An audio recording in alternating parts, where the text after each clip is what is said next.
ඒ ටික හොඳින් ස්ටඩි කරන්න. මොකද ඒක සම්බන්ධයෙන් තමයි ගොඩක් ප්‍රශ්න එන්නේ. මුලින්ම මුල්‍ය නිමැවුම් සම්බන්ධයෙන් කතා කරා. ඊළඟට මුල්‍ය ගනුදෙනුකරු කියන්නේ කොයි වගේ කෙනෙක්ද කියලා කතා කරා.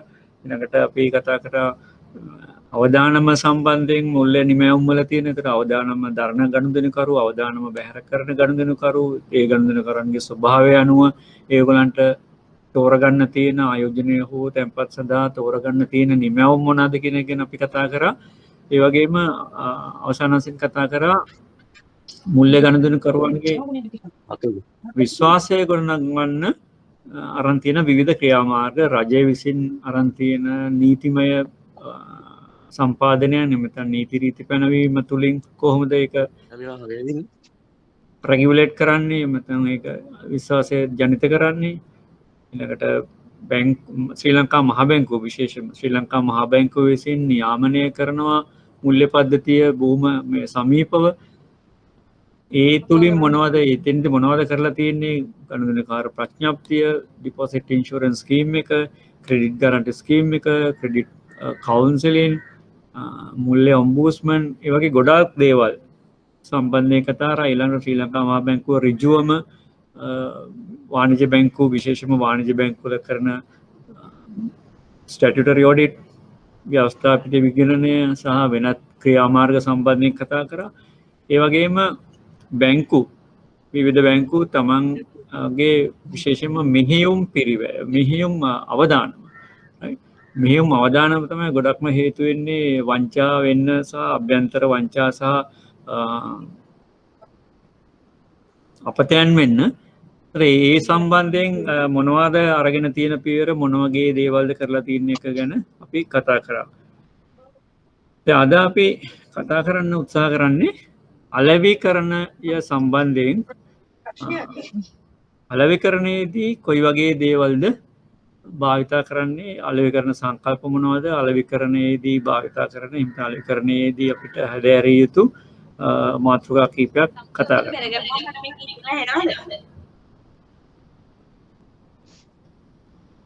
කවුරු හරි මයික් එක ඔන් කරලා තියෙනවා, මයික් එක ඕෆ් කරන්න. කවුරු හරි මයික් එක ඔන් කරගෙන ඉන්නවා, ඕෆ් කරන්න, නැත්නම් අනිත් අයට ඩිස්ටර්බ්.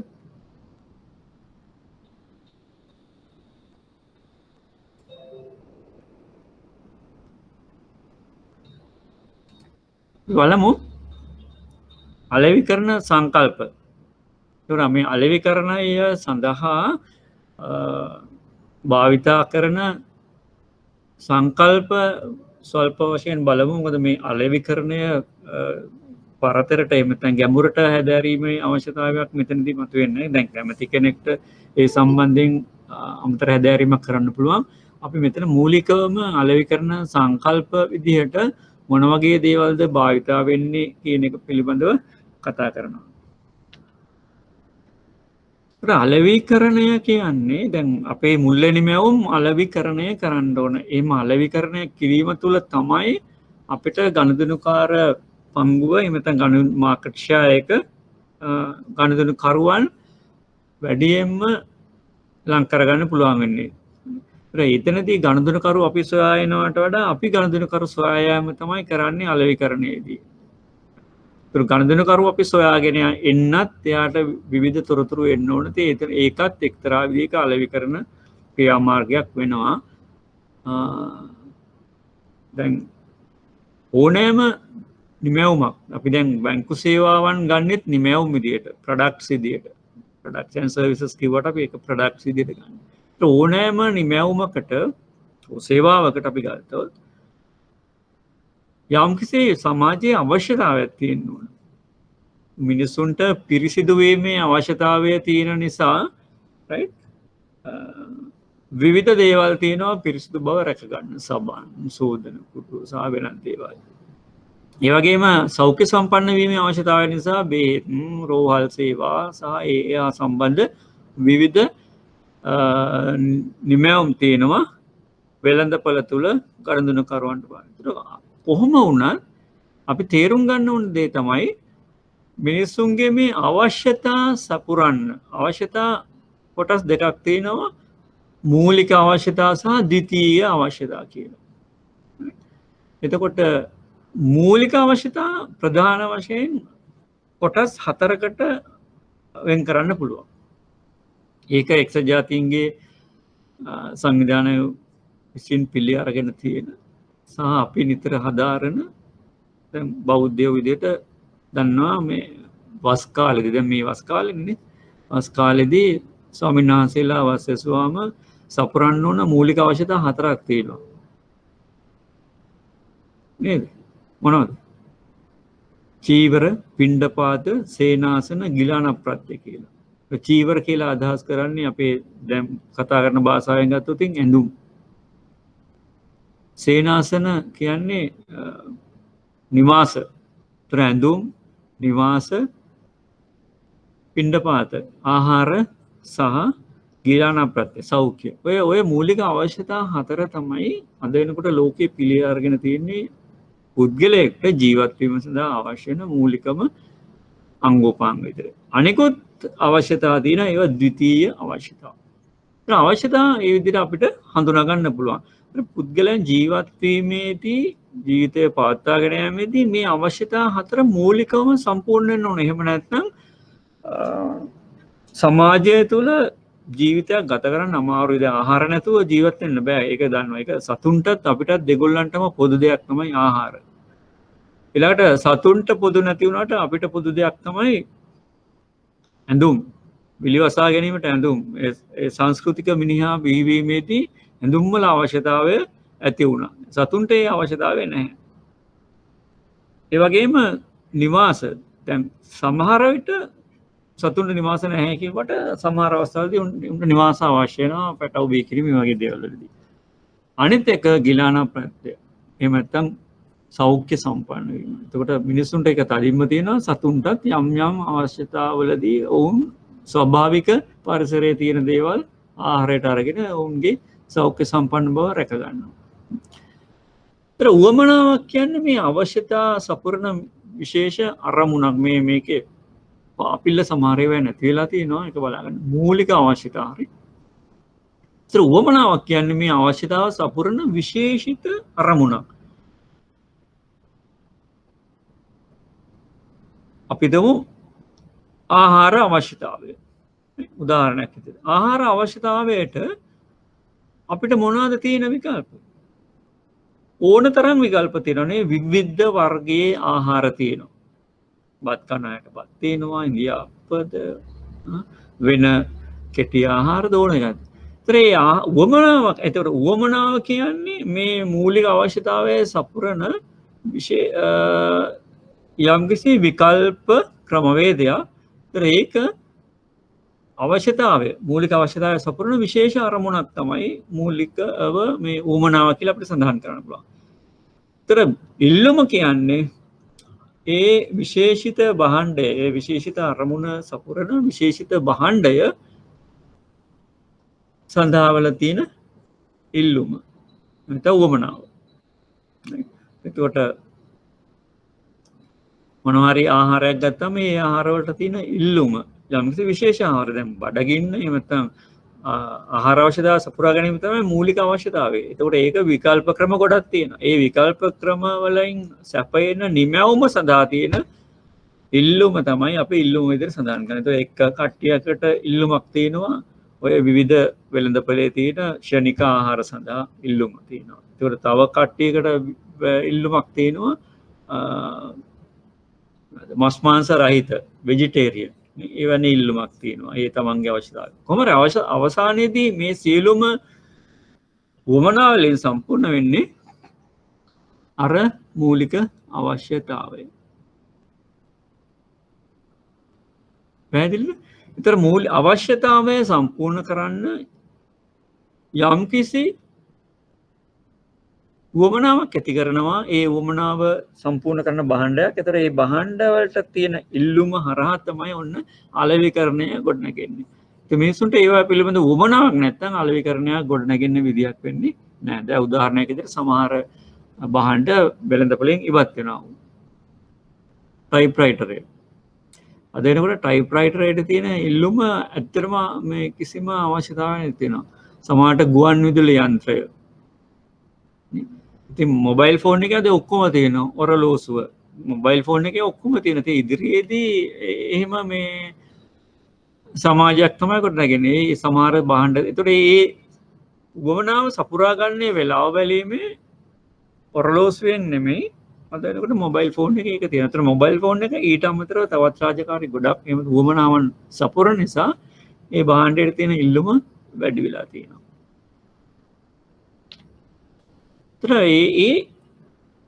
ඒකෙදි මේ උවමනාව සැපරීමේදී ගණදෙනකරුගේ අවශ්‍යතාවය සැපරීමේදී ගණදෙනකරුට ඒ තමන් භාවිතා කරන භාණ්ඩයෙන් පැහැදිලියම තියෙන්න ඕන යම් වටිනාකමක් ජනිත වෙන්න ඕන.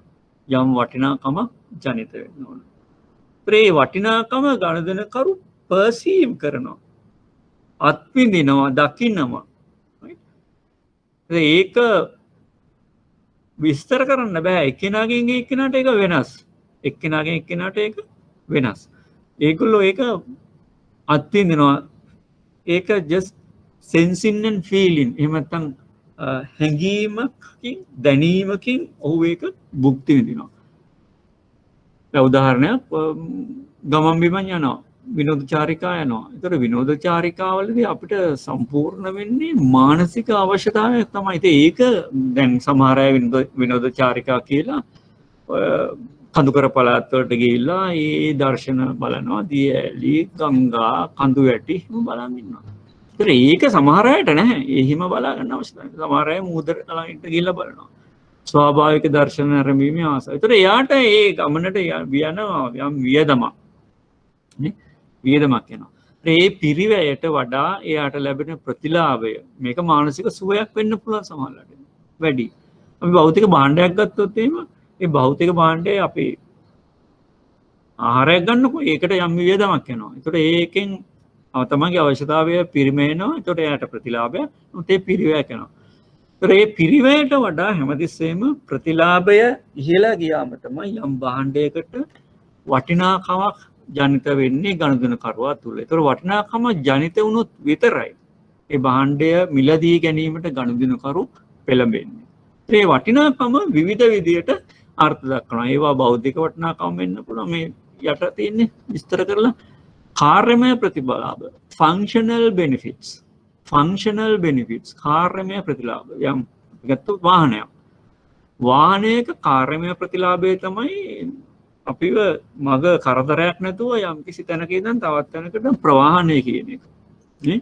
මේක විවිධ වර්ගයේ වාහන ගත්තාම කාර් එකක් ගත්තොත් එහෙමනේ.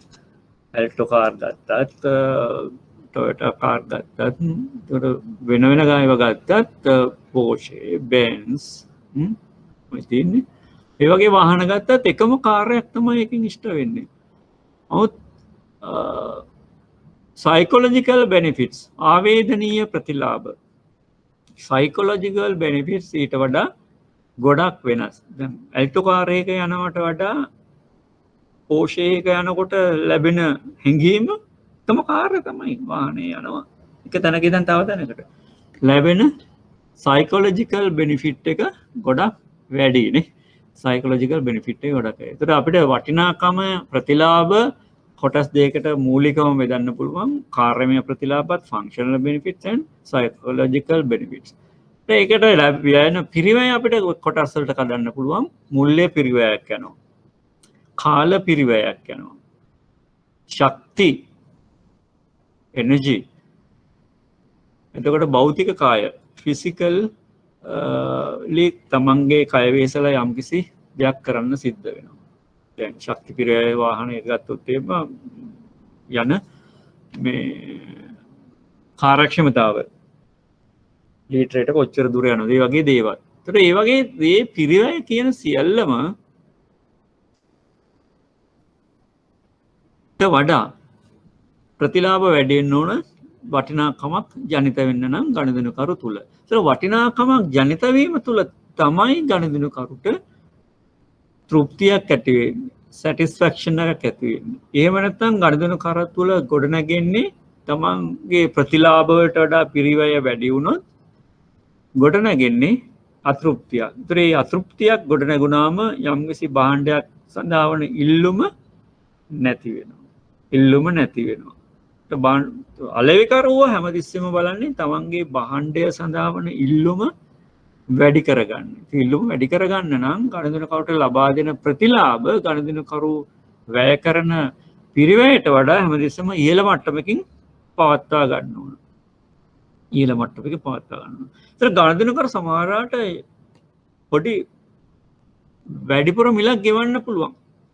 වැඩිපුරම දැන් ආහාර ගත්තොත් එහෙම අපි තෝසේ ආහාරට ගන්නකොට යන තැන් ගන්නකොනේ දැන් ඔයගොල්ලෝ ගිහිල්ලා ඇතිනේ තේකෙත් එක එක තැන් තියෙනවා. ඔය බම්බලවිටේ තුම්මුල්ල හන්දියේ තියෙනවා තැන. මේ වගේ තව තැන් තියෙනවා. ඒතකොට ඒවයේ තියෙන බෞද්ධික පරිසරය වටපිටාව ඊළඟට සේවකයන්ගේ හැසිරීම සේවකයෝ ඇඳන් ඉන්න විලාසය පිරිසුදුකම නේ ඒ සියලු දේම බලපානවා. විශේෂයෙන්ම වැසිකිලි පහසුකම් වැසිකිලි වල ස්වභාවය ඒවා හිටම් බලපානවා මේ දේවල් සම්බන්ධයෙන්. එතකොට එතන මිල යම්කිසි ප්‍රමාණයකට එකම දේ තමයි එකම ද්‍රව්‍ය භාවිතා කරලා සකස් කරන ආහාරය වෙන්න පුළුවන් මේක වැඩි වෙනවා. එතකොට නමුත් ගනුදෙනුකරුට ආවේදනීය ප්‍රතිලාභ ඒ තමයි සයිකොලොජිකල් බෙනිෆිට්ස් ගොඩක් තියෙනවා. සයිකොලොජිකල් බෙනිෆිට්ස් ගොඩක් තියෙනවා. AC කරපු එන්වයරන්මන්ට් එක ඉතා පිරිසිදු මේසයක් පිඟන් ඒ සියලු දේ තියෙනවා නේ. ඒක ඔයගලන්ට තේරෙනවා මට මං හිතන්නේ. එතකොට භාණ්ඩයක පිරිනැමීම ඩෙලිවරි කියන එක වැදගත් වෙනවා.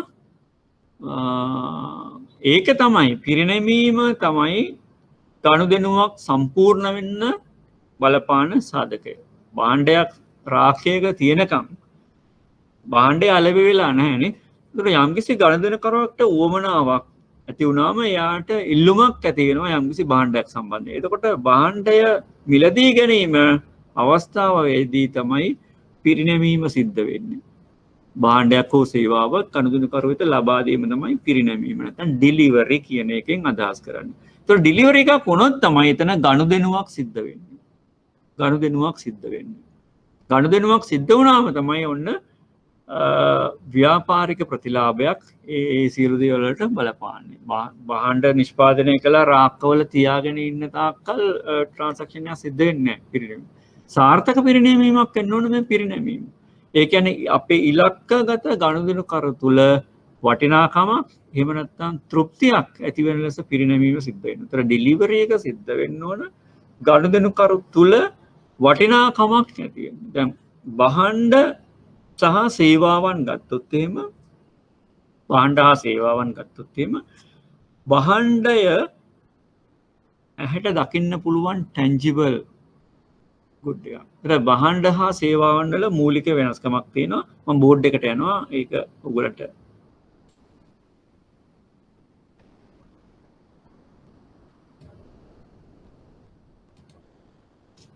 බලා ගන්න පුළුවන්. සේවාවක භාණ්ඩය ගැනදී විශේෂ ලක්ෂණ කීපයක් තියෙනවා. ඒතර ඒක වැදගත් වෙනවා භාණ්ඩය පිරිනැමීමේ. සේවාව අස්පෘශ්‍යයි.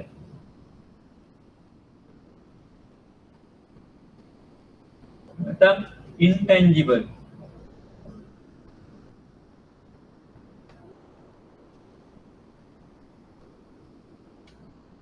අතපත ගන්න බෑ අතට අහු වෙන්නේ නැහැ සේවාවක්. ඒ වගේම විවිධත්වයක් තියෙනවා. විවිධත්වය variable සේවාව. දැන් එකම සේවාව සපයන්න දැන් සේවාව සපයන්න සහ සේවාව ලබන්න කියලා දෙන්නේ කියනවා. එකම සේවාව සපයන්නගේ කාලයත් එක්කලා එයාගේ මනෝ ස්වභාවය භෞතික ස්වභාවයට වඩා මනෝ ස්වභාවය වෙනස් වෙන්න පුළුවන්. ඒතර මේ මනෝ ස්වභාවය වෙනස් වෙනකොට ඒ අනුව ඔහුගේ සේවාව සැපයීම වෙනස් වෙනවා. හරි. එකම සේවාව හැමතිස්සෙම අනිත් අයට දෙන්න බෑ. දැන් අපි ගත්තොත් එහෙම යන්ත්‍රයක් ගත්තොත් එහෙම අපි ගමු ATM යන්ත්‍රයක් ඒක සේවාවක් නේ සපයන්නේ. ATM යන්ත්‍රයකින් මුදල් ආපසු ලබා ගැනීමේදී කොමියුනිකේෂන් ප්‍රශ්න හෝ වෙනත් ප්‍රශ්න තිබුණ නැත්නම් එකම විදිහට තමයි මේ දේවල් සැපෙන්නේ. කාලෙස් යනවා. නමුත් කවුන්ටර් සේවාව ගන්නකො ඒත් ඒ වගේම එකන්නේ කවුන්ටරේ ඉන්න කවුරු හරි කෙනෙක් මුදල් ආපසු ගැනීම ගණනය කරද්දී ඒ සේවාව සපයනවා. ATM යන්ත්‍රය වගේමයි. නමුත් ඒ කවුන්ටරේ ඒ පුද්ගලයාගේ ඒ ස්වභාවය ඒ වෙලාවේ තියෙන මානසික ස්වභාවය අනුව ඔහුගෙන් බොඩි ලැන්ග්වේජ් එකෙන් හෝ වෙනත් ගෙස්චර් එකකින් හෝ සැපෙන සේවාවේ ගුණාත්මක භාවය වෙනස් වෙන්න පුළුවන්. සැපෙන සේවාවේ ගුණාත්මක භාවය වෙනස් වෙනවා. අපි හිතමු දැන් කවුන්ටරේ වැඩ කරගෙන ඉන්නකොට ඔන්න කෝල් එකක් එනවා ගෙදරින් හරි කොහෙන් හරි ඒක Tamanට පීඩාකාරී කෝල් එකක්. ඒතර ඒ වගේ වෙලාවට එයාගේ මනෝ ස්වභාවය වෙනස් වෙනවා දුර්වල වෙනවා එහෙම නැත්නම් කේන්ති යනවා යාට. එතකොට ඒ යන දේ සමහරට ඉස්සරහා ඉන්න ගණදෙන කරුෂන් තමයි පරිමහන්න එන්නේ පොත් විසි වෙනවා නේ hina වෙන්නේ නැහැ. ඒ වගේ දේවල් සිද්ධ වෙන්න පුළුවන්. ඒතර එකම සේවාව විවිධයි විවිධත්වයක්. අර ඔයගොල්ලෝ අහලා තියෙන කතාව කවදාවත් එකම ගඟක මේ ගඟෙන් දෙපාරක් එකම මේ ගඟෙන් ගොඩ එකට වෙන්න බෑ කියලා කතාවක් තියෙනවා. එකම ගඟකින් දෙපාරක්. ඒ හේතුව ගංගාවේ ස්වභාවය අනුව වරින් වර ඒ ගඟේ ස්වභාවය වෙනස් වෙනවා. තියෙන පාටිකල්ස් වෙන්න පුළුවන් ගලන වේගය වෙන්න පුළුවන්. ඒතර එකම ගඟ නෙමෙයි අපි ගඟ නම් කරන්නේ. ඒ වගේ තමයි පුද්ගලයාගේ මනෝ ස්වභාවය අනුව මේක වෙනස් වෙනවා. විවිධත්වය.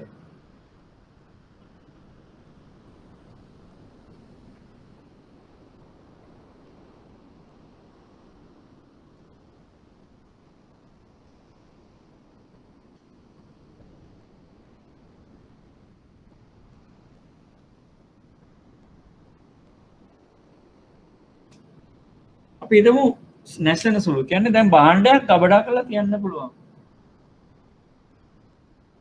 භාණ්ඩයක් කබඩා කරලා තියන්න පුළුවන්. නමුත් යම්කිසි අපොයින්ට්මන්ට් එකක් දාලා වෛද්‍යවරයෙක්ව කවුරු හරි හම්බෙන්න දාගෙන තිබිලා ඒ වෙලාවට යන්න බැරි නොත් එහෙම ඒ සේවාව ආයෙ ගන්න බෑ. මොකද මේ විවිධත්වය වගේ කතන්දු මේ දේවල් නිසා ඒ සේවාව වෙනස් වෙනවා. ඒ සේවාව නෙමෙයි ඊළඟට ලැබෙන්නේ වෙන වෙලාවක ගියාම. ඒක කබඩා කරලා තියන්න බෑ. perishable. අනිත් එක තමයි වෙන් කළ නොහැකි.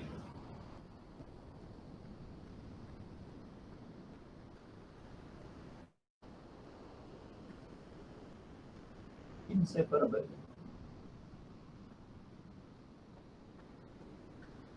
inseparable වෙන් කළ නොහැකි.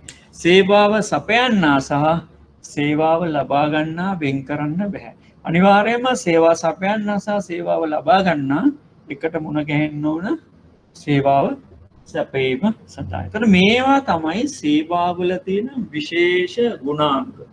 ඒතර සාර්ථක පිරිනැමීම දැන් සිද්ධ වෙන්න නම් මේවා ගුණාත්මකව සිද්ධ වෙන්න ඕනේ. ඒතර මේවා විශේෂම මේ සඳහා බලපාන සාධකය තමයි පුද්ගල සාධක. අපි ඉස්සරහට ඒක කතා කරනවා.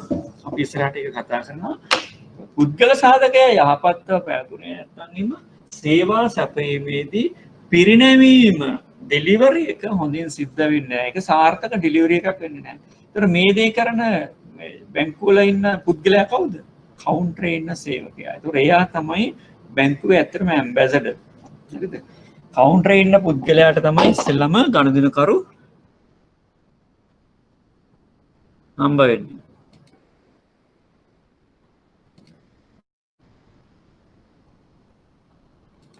right. එනිසා තමයි සේවා කර්මාන්තයේදී පිරිනැමීම දැන් වටිනාකම ජනිත කරන. අපි දැන් භාණ්ඩයක් ගත්තොත් එimhe භාණ්ඩය භෞතිකව දකින්න පුළුවන්. ඒ නිසා ගොඩක් වෙලාවට භාණ්ඩයේ තියෙන ගුණාංග සම්බන්ධයෙන් අපිට යම්කිසි හැඟීමක් ඇති කරගන්න පුළුවන්. එතකොට ඊළඟට භාණ්ඩ වලට තියෙනවා බ්‍රෑන්ඩ් නේම් එකක්. අපි ඉස්සරහට කතා කරනවා. ඒ බ්‍රෑන්ඩ් නේම් එක අනුව අපි තුල අතීතයේ ඉඳලා ගොඩනැගිලා තියෙන මේ භාණ්ඩ සම්බන්ධයෙන් යම්කිසි හැඟීමක්. හොඳ හෝ නරක. ඒ අනුව තමයි අපි මිලදී ගන්න උත්සාහ කරන්නේ. ඒතර භාණ්ඩයක ගුණාත්මක භාවය ගොඩාක් වෙලාට ඒ භාණ්ඩය තුල තමයි රැඳී තියෙන්නේ. නමුත් සේවාවේ ගුණාත්මක භාවය අපිට බලන්න පුළුවන් වෙන්නේ සේවාව පිරිනමන අවස්ථාවේදී විතරයි. සේවාව පිරිනමන අවස්ථාවේදී අර මං ඉස්සෙල්ලා කියපු කරුණු සම්පූර්ණ වුණාම ඒක යහපත්ව ක්‍රියාත්මක වෙනවා නම් ගනුදෙනු කරු තුල වටිනාකමක් ජනිත වෙන්න. ඒක සාර්ථක පිරිනැමීමක් වෙනවා. ඒතර සේවා කර්මාන්තයේදී පිරිනැමීම තමයි වටිනාකම ජනිත කරන්නේ. ඉස්පිලිපාපිලි සමහර ඒවායි මේකේ නැතිලා තියෙන. ඒතර සේවා කර්මාන්තයේදී පිරිනැමීමේදී වටිනාකම ජනිත කරයි.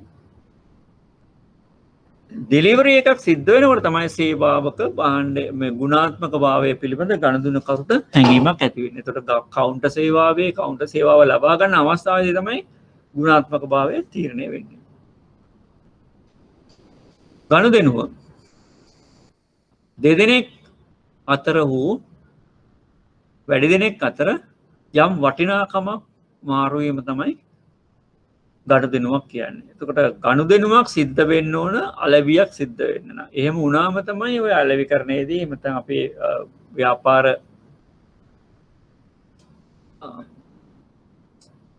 ව්‍යාපාරයේදී යම්කිසි මුදල් ලැබීමේ ලාභ ලැබීමේ සම්පූර්ණ ව්‍යාපාරික කාර්ය සිද්ධ වෙන්නේ ගනුදෙනුවක් සිද්ධ වෙන අවස්ථාවේදී. හුවමාරුව කියන්නේ අලෙවිකරණයේ ප්‍රධාන සංකල්පය එක්ස්චේන්ජ්. හුවමාරුව කියන්නේ right. එතන ගනුදෙනුව කියන්නේ ට්‍රාන්සැක්ෂන්. හුවමාරු කියන්නේ එක්ස්චේන්ජ්. ඒක තමයි අලෙවිකරණයේ ප්‍රධාන සංකල්පය. එහෙනම් තමා කැමති භාණ්ඩයක්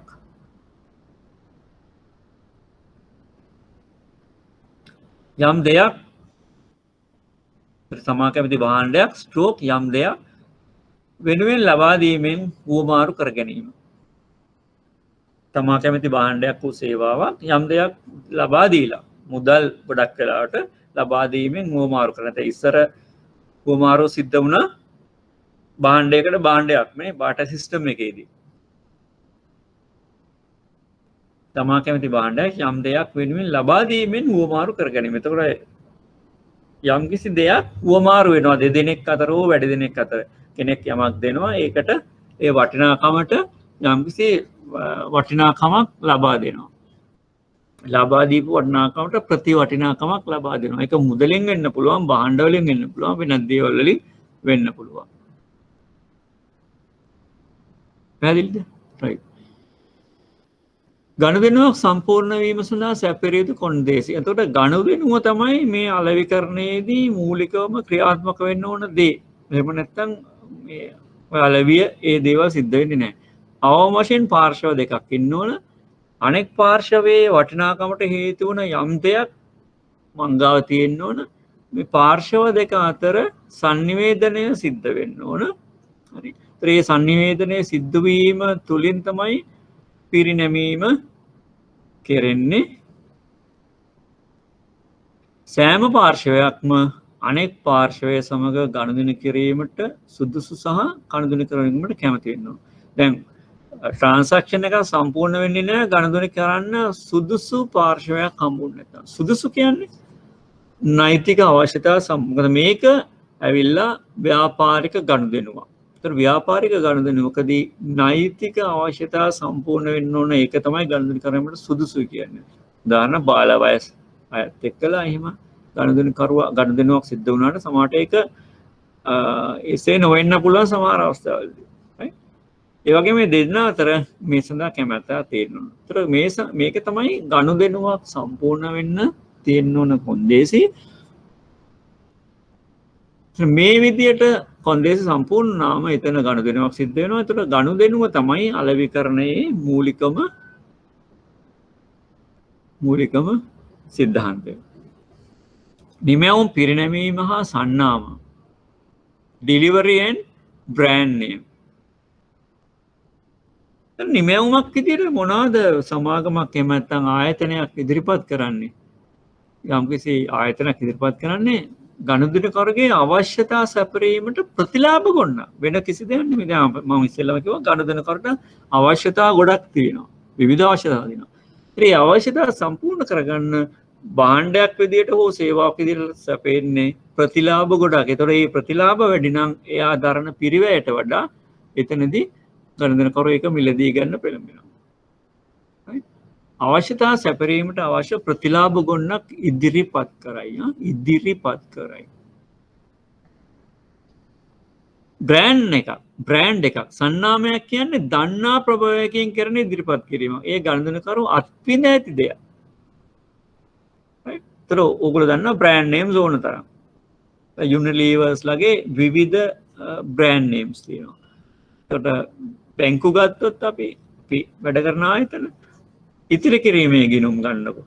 මේ බැංකුවලින් එක්තරි කිරීමේ ගිනුම් විවිධ නම්බලින් ඉදිරිපත් කරනනේ ලංකා බැංකුවේ ඉතිරි කිරීමේ ගිනුම් විවිධ වයස්කාණ්ඩ සඳහා ඊළඟට ස්ත්‍රීපුරුෂ වැඩිහිටි විවිධ නම්බලින් ඉදිරිපත් කලා තිනවා. මහජන බැංකුව ගත්තත් ඒ විදියට ඉදිරිපත් කලා තිනවා. ඊළඟට කමර්ෂල් බැංකුව ගත්තත් HNB ගත්තත් සම්පත් ගත්තත් සේලාන් ගත්තත් NTB ගත්තත් නේෂන් ට්‍රස් ගත්තත් කවුරු ගත්ත විවිධ නම්වලින් මේ එකම දේ තමයි සිද්ධ වෙන්නේ. එකම අවශ්‍යතාවය තමයි ගණදනකරු ලැබෙන්නේ. නමුත් විවිධ බ්‍රෑන්ඩ් නේම්ස් වලින් ඉදිරිපත් වෙනවා. එතකොට යම්කිසි බ්‍රෑන්ඩ් නේම් එකකින් ඉදිරිපත් වුණාම බ්‍රෑන්ඩ් නේම් එකකින් ඉදිරිපත් වුණාම ඒක දන්නා ප්‍රභවයක්. අපි කලින් ඒක අත්විඳලා තියෙන දෙයක්. එතකොට ඒ බ්‍රෑන්ඩ් නේම් එක අපේ ඔළුවේ රෙජිස්ටර් වෙලා තියෙනවා. එහෙනම් අපේ ඔළුවේ තැම්පත් වෙලා තියෙනවා නම් අපි කියපු ගමම්ම දන්නවා මේ ආවදේ කියලා. දැන් රෙදි හොදන සබන් කියලා ගම්වලාය ගිහිල්ලා මොනවද ඉල්ලන්නේ නේ? කඩේ. රෙදි හොදන සබන් කැටයක් නෙමෙයි ඉල්ලන්නේ නේ. බ්‍රෑන්ඩ් නේම් එකක් කියලා ඒක තමයි ඉල්ලන්නේ. ඇයි? ඒක රෙජිස්ටර් වෙලා තියෙනවා ඒ තරම්ම රෙදි හොදන සබන් නම් මේ ආවල්දේ කියලා. මං නම කියන්නේ නම කිව්වොත් අනිත් අයට ඒක නැති නිසා ඔයගොල්ලෝ දන්නවා කාපාට සබන් කැටයක් කඩේට ගිහිල්ලා ඉල්ලන්නේ මේකක් දෙන්න කියලා. ඒ එච්චරටම ප්‍රබල විදියට ඒ සන්නාමය ගොඩනගලා තියෙනවා ගනුදෙනුකරු තුල. එතකොට ඒ දන්නා ප්‍රභවයක්. එතකොට ගනුදෙනුකරු නිරන්තරයෙන්ම ඉබේම ස්වයංම ඒක හිතලා නෙමෙයි ගිහිල්ලා කඩේට ඉල්ලන්නේ. එතකොට ව්‍යාපාරිකයාටත් එහෙම නැත්නම් සමාගමටත් අවශ්‍ය වෙන්නේ අන්න ඒක ගනුදෙනුකරු තුල ගොඩනගන්න. ඒ නිසා තමයි හැමතිස්සෙම ඇඩ්වර්ටයිස්මන්ට් වලින් මේ දේ හදන්නේ. ඇඩ්වර්ටයිස්මන්ට් වලින් මේ දේ නිතර මතක් කරන්නේ. එතකොට ගනුදෙනුකරු තුල යම්කිසි කාලයක් තුල මේක අමතක වීමක් කරනවා නම් නැවත ඒක මතකයේ ප්‍රතිස්ථාපනය කරනවා ඇඩ්වර්ටයිස්මන්ට් වලින්. එහෙම නැතුව නොදන්නා නිසා මේක කියනවා නෙමෙයි. ඒතර සමහර අවස්ථාවලදී එතනදී ගණදෙනුකරු නොදන්නා යම් දෙයක් කියනවා එකතු කරලා. දැන් මෙන්න මේ දවස්වල මේ මල් සුවඳ එකතු කරලා තියෙනවා. මේ දවස්වල මෙන්න මේ විදිහට එකතු කරලා තියෙනවා. මේ පැණි එකතු කරලා තියෙනවා. රෝස මල් එකතු කරලා තියෙනවා. ඒතර මේ Taman දන්නා භාණ්ඩයට අගේ වැඩිවීමක් වෙලා කියලා ගණදෙනුකරු විශ්වාස කරනවානේ. ඒක Taman දන්න බ්‍රෑන්ඩ් නේම් එකකින් ඉදිරිපත් කරාම ඒ පිළිබඳ විශ්වාසය ඇති කරලා තමන් ඒක අත්විඳපු දෙයක් නිසා ඉදිරියේදීත් ඒක ගන්න පෙළඹෙනවා. ඒ හැමතිස්සෙම ආයතන නිෂ්පාදන ආයතන උත්සාහ කරන්නේ බ්‍රෑන්ඩ් නේම්ස් හදන්න. ඒතකොට ඒකදී ගණදෙනුකරුව හසුරුවා ගන්න, එහෙම නැත්නම් ගණදෙනුකරු පොළඹවා ගන්න, අලෙවියට පොළඹවා ගන්න ඉතාම පහසු වෙනවා. ඒ නිසා තමයි අමාරුවෙන් හරි බ්‍රෑන්ඩ් නේම් එකක් හදාගන්න. ඒ ඕකම තියෙනවා මේ සේවාව සැපීමේදී. අපි ගමුකෝ ශාඛාවක කියලානේ. යම්කිසි ශාඛාවක සේවකයෙක් ගනුදෙනුකරුවන් සමග ඉතාම සුහදව මේ කටයුතු කරලා ඔවුන්ගේ අවශ්‍යතා ඉතාම ඉක්මනින් ඉෂ්ට කරලා දෙනවා නම් ඒක එළියට යනවා. එළියට ගියාම එළියේ ඒ පුද්ගලයා තව තමන්ගේ යාළුවෙක්ට කියනවා නම් අන්න අහවල් ශාඛාවේ අහවල් නෝනා ගාවට හරි අහවල් මහත්තයා ගාවට හරි යන්න. එතකොට එයා මේක ටක් ගාලා කරලා දෙනවා. අන්න වැඩක් කරගන්නවා නම් යන්න ඕනේ එයා ගාවට. අන්න බ්‍රෑන්ඩ් නේම් එකක් හැදිලා තියෙනවා මේ පුද්ගලයාට. මේ පුද්ගලයාට බ්‍රෑන්ඩ් නේම් එකක් හදලා තියෙනවා. කෙනෙක් ගාවට ගියොත් එහෙම වරදින්නේ නැහැ, වැඩේ කරගන්න පුළුවන් ඊටම. දැන් සමහර අය ගොඩක් වෙලාවට සේවාවන් සැපයීමේදී ගනුදෙනුකරුවන්ට විශේෂම රාජ්‍ය ආයතනවල ඔයගොල්ලෝ දන්නවා අත්විඳින්න වෙන්නේ ප්‍රස්තියාදුව නේ, කලකිරීම, ඒ වගේ දේවල් තමයි අත්විඳින්නේ. ඉතින් ඒ නිසා කැමති නැහැ. ගනුදෙනුකරු කැමති ඊළඟට ඒ ප්‍රමාදය වළක්ව ගන්න සමහරට ඒක ඩිෆරෙන්ෂিয়েට් කරනවා, විවිධාංගීකරණය කරනවා. එනවා එක් දින සේවාව කියන. එක් දින සේවාව ගන්නව නම් ඉහළ මිලක් ගෙවන්න ඕන. ඉතින් ඒක එක පැත්තකින් සංකල්පමය විදියට හරි වුණාට එක පැත්තකින් වැරදි. මොකද ඒ එකම සේවාව තමයි ගන්න යන්නේ ගනුදෙනුකරුවෙක්. ඕන තරම් තියෙන්නේ නේද? ඩෙන්ටි කාඩ් පාස්පෝට් හදාගන්න එක්දින සේවය කියලා. එක්දින සේවයෙන් කරනත් එකම දේ අරකින් කරනත් එකම දේ. ඒතර ඒ කියන්නේ ඒකට යන කාලය ඕක තමයි. ඉතින් ඕක අර අකාර්යක්ෂමතාවය තුළ දිය වෙලා ගිහිල්ලා ගනුදෙනුකරුට අතෘප්තියක් ඇති වෙන විදිහට. ඒවට විකල්ප නැති හින්දා ගනුදෙනුකරුට යන්න සිද්ධ වෙලා තියෙනවා. නමුත් විකල්ප තියෙන බැංකු සේවාව හෝ වෙනත් තැන් වලට යනවා නම් දැන් බැංකු වලින් ණය ගන්න ගියාම නේ ණය ගන්න ගියාම එක එක බැංකු වල එක එක කාලය ගන්නවා. එතකොට ගනුදෙනුකරු කැමති කොයි බැංකුවකටද? ඊටාම ඉක්මනින් පහසුවෙන් මේ දේ කරගන්න පුළුවන් බැංකුවකට. ඒතර එවැනි බැංකු බ්‍රෑන්ඩ් නේම්ස් ගොඩනගා ගන්නවා. එවැනි බැංකු වලට ගනුදෙනුකරු යනවා. විකල්ප නැති තැන් වලදී. right. දැන් පෞද්ගලික දවස්වල විදුලි බිල සම්බන්ධයෙන් විවිධ ගැටලු තිබ්බා. ඉතින් ගනුදෙනුකරුවන්ට වෙන කිසිම විකල්පයක් නැහැ සෝලාර් පවර් දාගෙන නැත්තම්. ඒ නිසා අනිවාර්යයෙන් මේ කියන දේ අහගෙන ඉන්න සිද්ධ වෙලා තියෙනවා. ඒක අධිකාරයක් තියෙනකොට බ්‍රෑන්ඩ් නේම්ස් කියලා જાතියක් නැහැ. බ්‍රෑන්ඩ් නේම්ස් හදන්නේ බ්‍රෑන්ඩ් හදන්නේ පූර්ණ තරඟකාරීත්වය තුල තමයි. වෙළඳ පොළ market place and market space වෙළඳ අවකාශය. වෙළඳ පොළ කියන්නේ ගැනුම්කරු විකුණුම්කරු මුණ ගැහෙනවා මේ අපිට නැති වුණායින් පස්සේ සම්පූර්ණ වැරදි තීරමක් එන්නේ නේ. මුණ ගැසෙන භෞතික ස්ථානය තමයි වෙළඳ පොළ කියන්නේ. ඒතර ඒක ෆිසිකල් ප්ලේස් එකක්. දැන් බ්‍රාන්ච් එක ගත්තොත් බ්‍රාන්ච් එක වෙළඳ පොළ. හරි. ඒතර එතෙන්දී ගනුදෙනුකරු සහ සේවය ලබා ගන්න සහ සේවය සපයන්න මුණ ගැහෙනවා සම්බන්ධ වෙනවා. වෙළඳ අවකාශය මාකට් ස්පේස්. ඩිජිටල් බැංකින් කියන්නේ මාකට් ස්පේස්. එතනදී ගනුදෙනුකරු හා බැංකුකරු සම්බන්ධ වෙන්නේ නැහැ. නමුත් විද්‍යුත් අවකාශය තුල ඩිජිටල් අවකාශය තුල ගනුදෙනුකරු තමන්ගේ අවශ්‍යතාවය සම්පූර්ණ කරනවා. ඉතින් මේ ගැනුම්කරු විකුණුම්කරු සම්බන්ධ වෙන්නේ ගැනුම්කරුගේ අවශ්‍යතාවය සම්පූර්ණ කරගන්නනේ. එහෙම බැරි දේවල් තියෙනවා මේ එහෙම දෙන්න. ඒතකොට එතනදී තමයි අන්න අර කියපු අර සේවාව සපයන්න සහ සේවාව ලබා ගන්න වෙන් කරන්න බැරි අවස්ථාව වෙන්නේ. උදාහරණයක් කොණ්ඩේ කපන එක නේ. කොණ්ඩේ කපන එක. ඒතර අනිවාර්යයෙන්ම මේ දෙන්න සම්බන්ධ වෙන්න වෙනවා. නැතුව අපිට ඔළුව යවලා කොණ්ඩේ කපාගෙන යවන්න බෑනේ නේ. පුද්ගලයා යන්න ඕන. සේවාව ලබා ගන්න එක්කෙනා යන්න ඕන. ඊළඟට සේවා සපයන බාබර් ඉන්න ඕන. ඒ දෙන්න එකට මුණ ගැහෙනවා තමයි සේවාව සපයන්නේ. දැන් සමහරලාට වෛද්‍ය සේවය රොබෝ මොඩියුල් දාලා ප්‍රශ්න අහලා උත්තර දීලා යම් කිසි පොඩි පොඩි දේවල් එහෙම කරගන්න පුළුවන් අවස්ථාවලුත් තියෙනවා. හම්බෙන්න ඕනේ නැහැ. දැන් ATM ස්වයංක්‍රීය ටෙලර් යන්ත්‍රය කියන්නේ දෙන්න හම්බෙන්න ඕනේ නැහැ. ඉතින් අද එතනින් එහාට ගිහිල්ලා ඉලෙක්ට්‍රොනික ෆන්ඩ් ට්‍රාන්ස්ෆර් සිද්ධ කරනවා මොබයිල් ඇප්ස් හරහා ඉන්ටර්නෙට් බැංකින් හරහා. ඒතර විද්‍යුත් අවකාශය වෙළඳ අවකාශය තුල තමයි මේ ට්‍රාන්සැක්ෂන් සිද්ධ වෙන්නේ.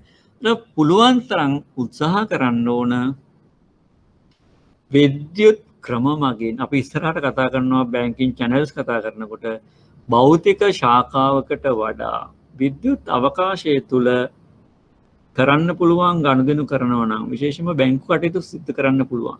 ෆිසිකල් කෑෂ් මූව්මන්ට් එකක් නැත්නම් භෞතික මුදල් පරිහරණයක් නැත්නම් සියලුම බැංකු කටයුතු විද්‍යුත් අවකාශය තුල සිදු කරන්න පුළුවන්. දැන් සෙන්ට්‍රල් බැංක් එකත් මේ කොරෝනා ප්‍රශ්නෙත් එක්කලා ප්‍රොමෝට් කරා භෞතිකව මුදල් පරිහරණය අධෛර්යමත් කරන්න. මොකද එකක් තමයි ඒකට විශාල වේදමක් වෙනවා මුදල් අච්චු ගන්න. print කරන්න. ඒව නැති කරගන්න පුළුවන් ඉලෙක්ට්‍රොනික ෆන්ඩ් ට්‍රාන්ස්ෆර් ඉලෙක්ට්‍රොනිකලි මේ දේවල් භාවිතා කරොත් අපිට පුළුවන් ගොඩක් මේ වෙළඳ අවකාශය භාවිතා කරන්න. ඒක පිරිවැය ඉතාම අඩුයි.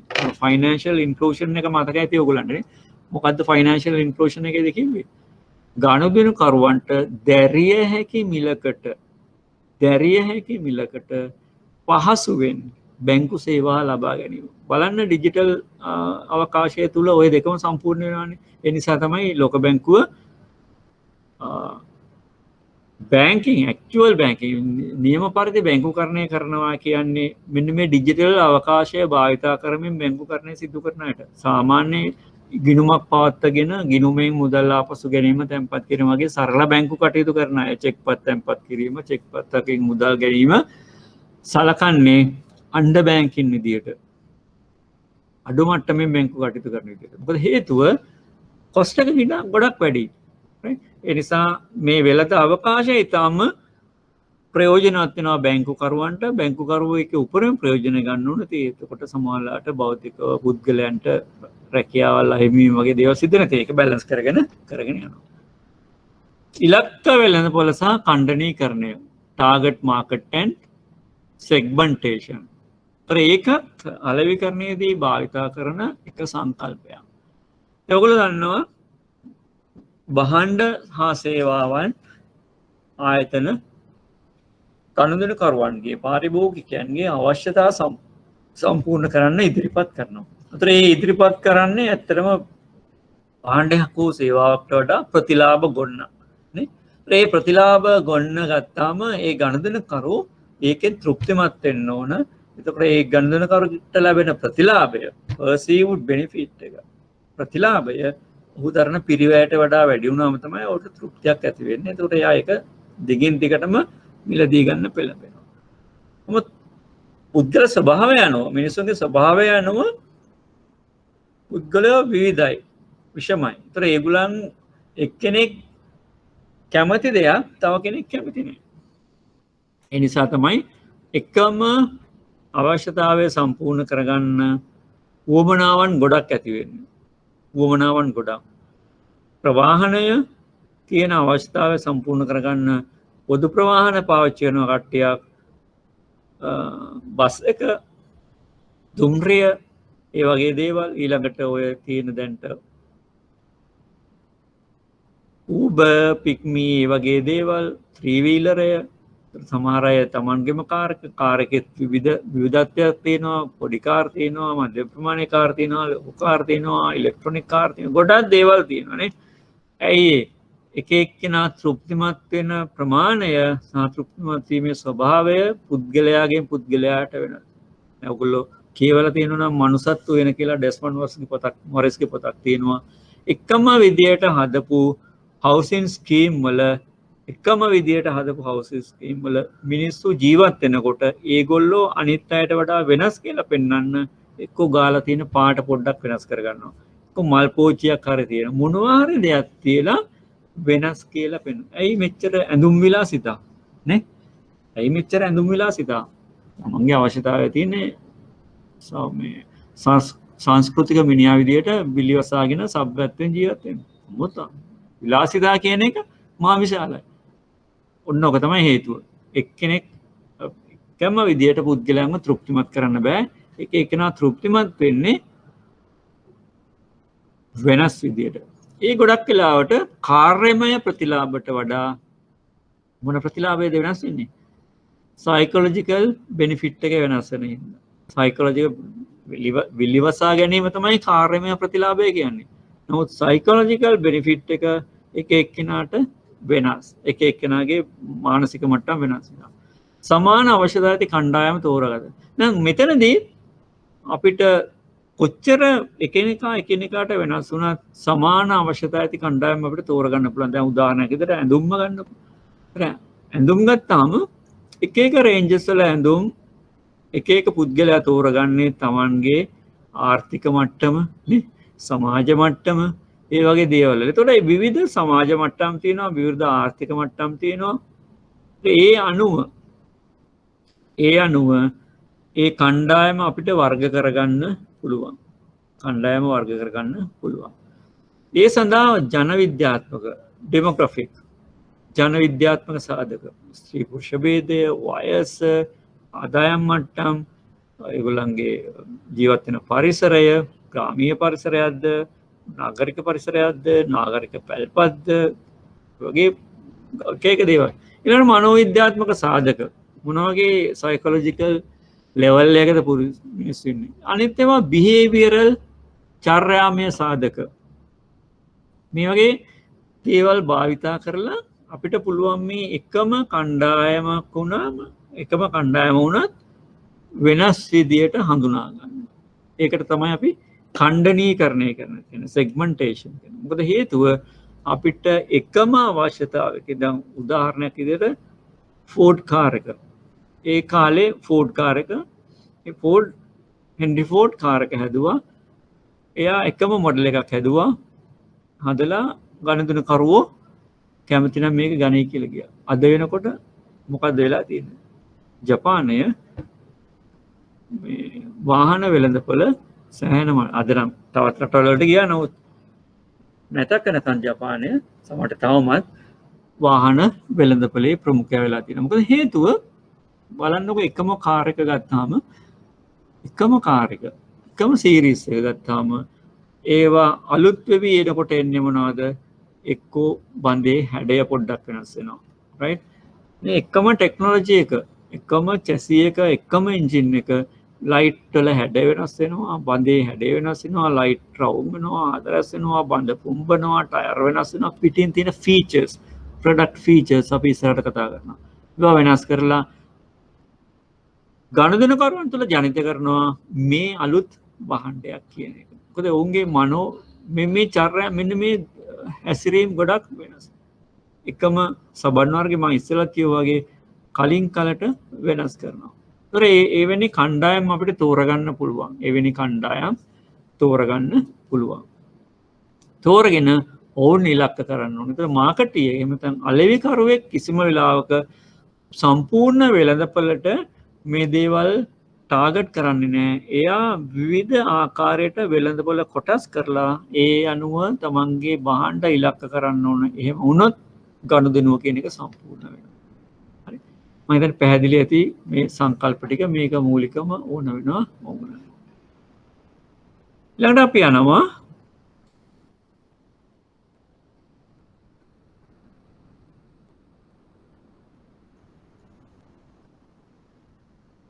මේක අලෙවි කරන මිශ්‍රය නෙමෙයි අලෙවි මිශ්‍රය වෙන්න ඕන. right? ඉලක්ක වෙළඳපොලේ තමන්ට අවශ්‍ය ප්‍රතිචාරය ලබා දීමට සමත් විකුණුම්කරු විසින් සංයෝග කරනු ලබන පාලනය කළ හැකි අලෙවි මිශ්‍රය. right? අලෙවි කරන මිශ්‍රය නෙමෙයි අලෙවි මිශ්‍රය. මාකටිං මික්ස් අලෙවි මිශ්‍රය. මේ දැන් ඔන්න අපි ඊළඟට යනවා මේ භාණ්ඩ හා සේවාවන් ගනුදෙනුකරුවන් අතර පත් කරන්න ඕන. අර අලෙවි කරන සංකල්ප ටික මූලිකවම ඔළුවේ තියාගෙන නිෂ්පාදන ආයතන හෝ සේවා සපයන ආයතන මේ භාණ්ඩ හා සේවාවන් ගනුදෙනුකරුට සපයන්න ඕන. ඩිලිවරි එක සිද්ධ වෙන්න ඕන. එතකොට තමයි ට්‍රාන්සැක්ෂන් එකක් සිද්ධ වෙන්නේ. දැන් ගොඩක් වෙලාවට මුදල් පාදක වෙච්ච නිසා ට්‍රාන්සැක්ෂන්ස් අපිට සරලව හිතන්න පුළුවන් භාණ්ඩ හා සේවාවන් මිලදී ගන්න. මුදල් වියදම් කරලා ගනුදෙනුකරුවන් තමන්ගේ අවශ්‍යතා වුවමනාවන් සපුරා ගන්නවා. හරි. එතකොට විවිධ පුද්ගලයන් විවිධ මනෝ ස්වභාවයන් වල ඉන්න හින්දා ඔවුන් දකින ප්‍රතිලාභය, කාර්යමය ප්‍රතිලාභයත් ආවේදනීය නැත්නම් සයිකොලොජිකල් මනෝ ප්‍රතිලාභයත්, මනෝවිද්‍යාත්මක ප්‍රතිලාභයත්, මානසික ප්‍රතිලාභයත් එකිනෙකට වෙනස් නිසා අපිට විවිධ වර්ගයට විවිධ වර්ගයේ භාණ්ඩ බ්‍රෑන්ඩ්ස් හදලා අලෙවි කරන්න පුළුවන්. ඒතර ඒකෙදි ඉලක්ක වෙළඳපොලේ තමන්ට අවශ්‍ය ප්‍රතිචාරය. මොකද තමන්ට අවශ්‍ය ප්‍රතිචාරය කියන්නේ ගනුදෙනුකරුවන් භාණ්ඩ මිලදී ගැනීමට පෙළඹීම. නේ? විකුණුම්කරු විසින් සංයෝග කරන ලබන පාලනය කරන්න පුළුවන්. කන්ට්‍රෝල් කරන්න පුළුවන්. උපක්‍රමික අලෙවි කරන කට්ටලය අලෙවි මිශ්‍රය වේ. ඒතර මාකටිං මික්ස් එක කියන්නේ නිෂ්පාදන ආයතනයට හෝ සේවා සපයන ආයතනයට කන්ට්‍රෝල් කරන්න පුළුවන්. මතක තියාගන්න. කන්ට්‍රෝල් කරන්න පුළුවන් ටූල් සෙට් එකක්. ඒතර ඒකෙන් හැබැයි සැපිරෙන්න ඕන අවශ්‍යතාවය මොකද්ද? ගනුදෙනුකරුවෝ මේ භාණ්ඩය හෝ සේවාව මිලදී ගන්න පෙළඹෙන්න ඕන. එතකොට මේ ටූල් සෙට් එක මොන විදිහට භාවිතා කරත් ගනුදෙනුකරුවන් මේ භාණ්ඩය හෝ සේවාව මිලදී ගන්නේ නැත්නම් එතන ගනුදෙනුවක් සිද්ධ වෙන්නේ නැහැ. එතකොට එතනදී ව්‍යාපාරික ගනුදෙනුවක් සිද්ධ වෙන්නේ නැහැ. එතකොට කිසිම විදිහක ට්‍රාන්සැක්ෂන් එකක් වෙන්නේ නැති හින්දා ව්‍යාපාරය බිඳ වැටීමක් වෙන්න පුළුවන්. ඒතර මේක මූලිකවම භාණ්ඩ සඳහා P4ක් විදිහට අපිට අඳුර ගන්න පුළුවන්. භාණ්ඩ සඳහා P4ක්. අපි කිව්වා භාණ්ඩ හා සේවා කියලානේ. පළවෙනි එක ප්‍රොඩක්ට් නිමැවුම. නැත්නම් නිපැයුම. මිල ප්‍රයිස් ස්ථානය ප්ලේස් සහ ප්‍රවර්ධනය ප්‍රමෝෂන්. එතන අපි මේක කියන 4P මොඩල් එක. P4 මොඩල් එක. එතන මේක භාවිතා කරන්නේ භාණ්ඩ අලෙවි කිරීම සඳහා. එතන භාණ්ඩ නිෂ්පාදන ආයතන මෙන්න මේ P4 තමන්ට කැමති විදියට හසුරුවලා වෙනස් කරලා අලෙවිය වැඩි කරගන්න උත්සාහ කරනවා. එතන මේකේ සමහර දේවල් අවදානමත් වැඩි පිරිවැයත් වැඩි. අවදානමත් වැඩි පිරිවැයත්. ඕගොල්ලන්ට මතක ඇති රිස්ක් එක ගැන අපි කතා කරා. නේ? රිස්ක් එක ගැන කතා කරද්දී රිස්ක් එකේ වෙන්න පුළුවන් probability එක වැඩි නම් වෙන්න පුළුවන් සම්භාවිතාව වැඩි නම් සහ ඒක ප්‍රමාණය ග්‍රැවිටි එක ඒ යමක් සිද්ධ වුණාම ඒකෙන් වෙන බලපෑම ඉහළ නම් ඒකේ අවදානම ඉතාම ඉහළයි. ඒ වගේම තමයි මේකේ සමහර මේ කට්ටලේ සමහර දේවල් වෙනස් කිරීම පිරිවැය එතරම් යන ඒවා නෙමෙයි. ප්‍රොමෝෂන් උදාහරණයක් විදිහට ගත්තොත්.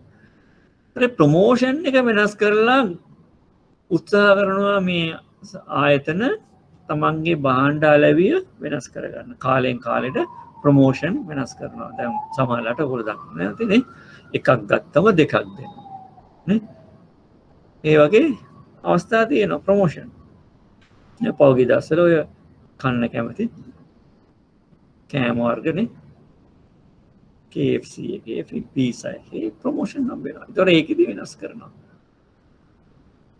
ඒ වගේම වෙනත් ආකාරයට ප්‍රොමෝෂන් සිංහල අවුරුදු කාලෙට නත්තල් කාලෙට උත්සව කාලෙට වෙනත් විදියට ප්‍රොමෝෂන් සිද්ධ වෙනවා. ඒතර ඒකට ලොකු පිරිවැයක් වැය වෙන්නේ නැහැ. ස්ථානය කියන එකට යම්කිසි පිරිවැයක් වැය වෙනවා. නමුත් ඒකත් ලොකු පිරිවැයක් නෙමෙයි. ඒතර භාණ්ඩයක් ගත්තාම අලෙවිකරු උත්සාහ කරන්නේ තමන්ගේ භාණ්ඩය අලෙවීම අඩු නම් අලෙවිය අඩු නම් මෙන්න මේ ටූල්ස් 4 වෙනස් කර උත්සාහ කරනවා. හැබැයි මේකේ අඩුවෙන්ම භාවිතා කරන්නේ ප්‍රොඩක්ට් කියන එක. මොකද හේතුව ප්‍රොඩක්ට් කියන එක වියදම වැඩි, අවදානම වැඩි කාර්යයක් වෙනවා. සමහරවිට ප්‍රොඩක්ට් එකත් පල්ලෙහා බැලුම ඕගලන්ට පේනවා ප්‍රොඩක්ට් එක අපිට කොටස් 3කට අඳුර ගන්න පුළුවන්. කොටස් 3කට හඳුනා ගන්න පුළුවන්. augmented product, වර්ධිත නිමැවුම, ඊළඟට actual product, core product. නැත්නම් core customer. ඒතර මූලික අවශ්‍යතාවය තමයි මේකෙන් සම්පූර්ණ වෙන්නේ. ඒතර ගොඩක් වෙලාවට මේ මූලික අවශ්‍යතාවයට පිටස්තරව තියෙනවා product features කියලා අපි මේකට කියන්නේ. මේ සරලව ගත්තොත් augmented actual දෙක එකතු කරාම product features කියලා ගන්න පුළුවන්. features වෙනස් කරනකොට ලොකු පිරිවැයක් යන්නේ නැහැ. ගත්තොත් වාහනයේ එන්ජින් එක chassis එක අවුරුදු ගණනාවකට සමානයි ටෙක්නොලොජි එක. නමුත් ඒකම එන්න පුළුවන් භාවිතා කරලා පාට වෙනස් වෙලා, හැඩය වෙනස් වෙලා, එතකොට බඳේ ස්වරූපය වෙනස් වෙලා, සමහරට ලයිට් වල ස්වභාවය වෙනස් වෙලා එනවා. ඒතකොට ඒ ෆීචර්ස්, ප්‍රොඩක්ට් ෆීචර්ස්. ඒක ලොකු පිරිවැයක් යන්නේ නැහැ වෙනස් කරන්න. නමුත් සම්පූර්ණ භාණ්ඩයම වෙනස් කරලා නව භාණ්ඩයක් කෝ ප්‍රොඩක්ට් එක වෙනස් කරොත් ඒකට විශාල පිරිවැයක් යනවා. ඒතර ඒක රිස්කි වැඩි. ඒ නිසා ගොඩක් වෙලාවට අලෙවිකරුවන් උත්සාහ කරන්නේ මේ ටූල් එකේ පිරිවැය අඩු. ප්‍රොඩක්ට් එක අරන් අනිත්‍යව වෙනස් කර උත්සාහ කරනවා අලෙවි වැඩි කරන්න. අපි බලමු එතකොට මොනවාද මේකට අයිති වෙන දේවල් කියලා. මේ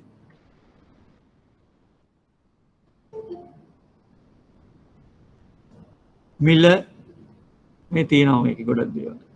ලායිස්තු මිල වට්ටම් ගෙවීමේ කාල ණය කොන්දේසි වගේ දේවල්. ස්ථානගත මාර්ග ආවරණය වර්ග කිරීම ස්ථාන බාණ්ඩලේ ප්‍රවාහනය සැලසුම් ඩිජිටල් අවකාශයත් අපිට ස්ථානයේ විදිහට ගන්න පුළුවන්. ප්‍රවර්ධනය ප්‍රචාරණය පුද්ගලික විකිරීම මහජන සබඳතා සෝෂල් මීඩිය අලුත් එක මේව ගන්න පුළුවන්.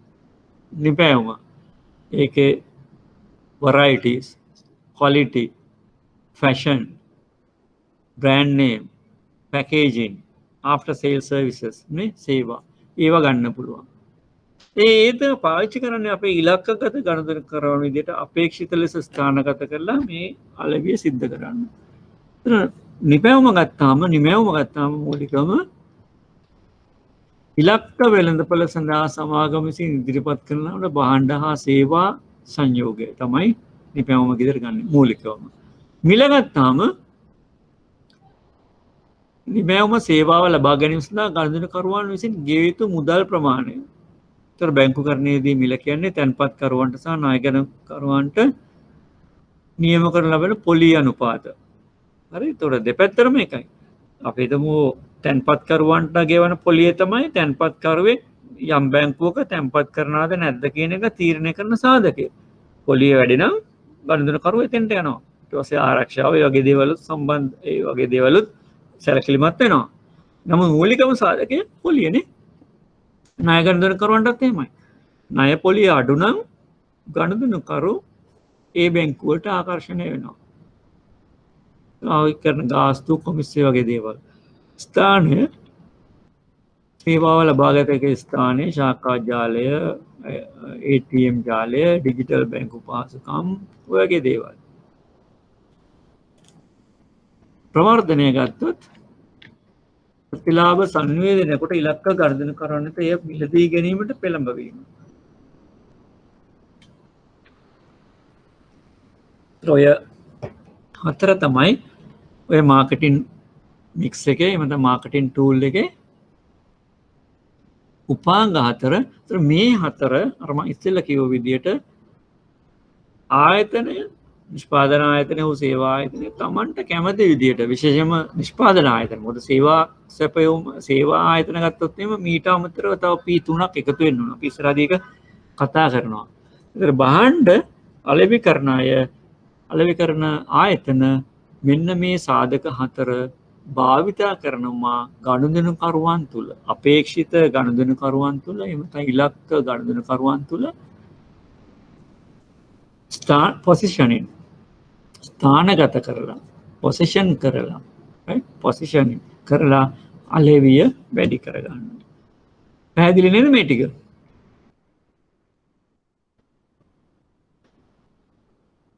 අපි ගත්තොත් සේවා කර්මාන්තය. ඒතර සේවාමන් අර මං ඉස්සෙල්ලා කියපු කරුණු හතරක් තියෙනවා නේ. අස්පෘශ්‍ය බව, වෙන් කළ නොහැකි බව, සේවා සපයන්නා සහ සේවය ලබන්නා වෙන් කළ නොහැකි බව, ඉන්සෙපරබිලිටි. සේවාව සපයන්නා එකම සේවාව සැපයුවත් අවස්ථාවෙන් අවස්ථාව කාලය අනුව ඒ සේවාව සපයන සේවාවේ විවිධත්වයක් තියෙනවා. හරි විවිධත්වයක් තියෙනවා. ඒ සේවා විවිධත්වය වේරියබිලිටි සහ සේවාව නැසෙන සුළු බව.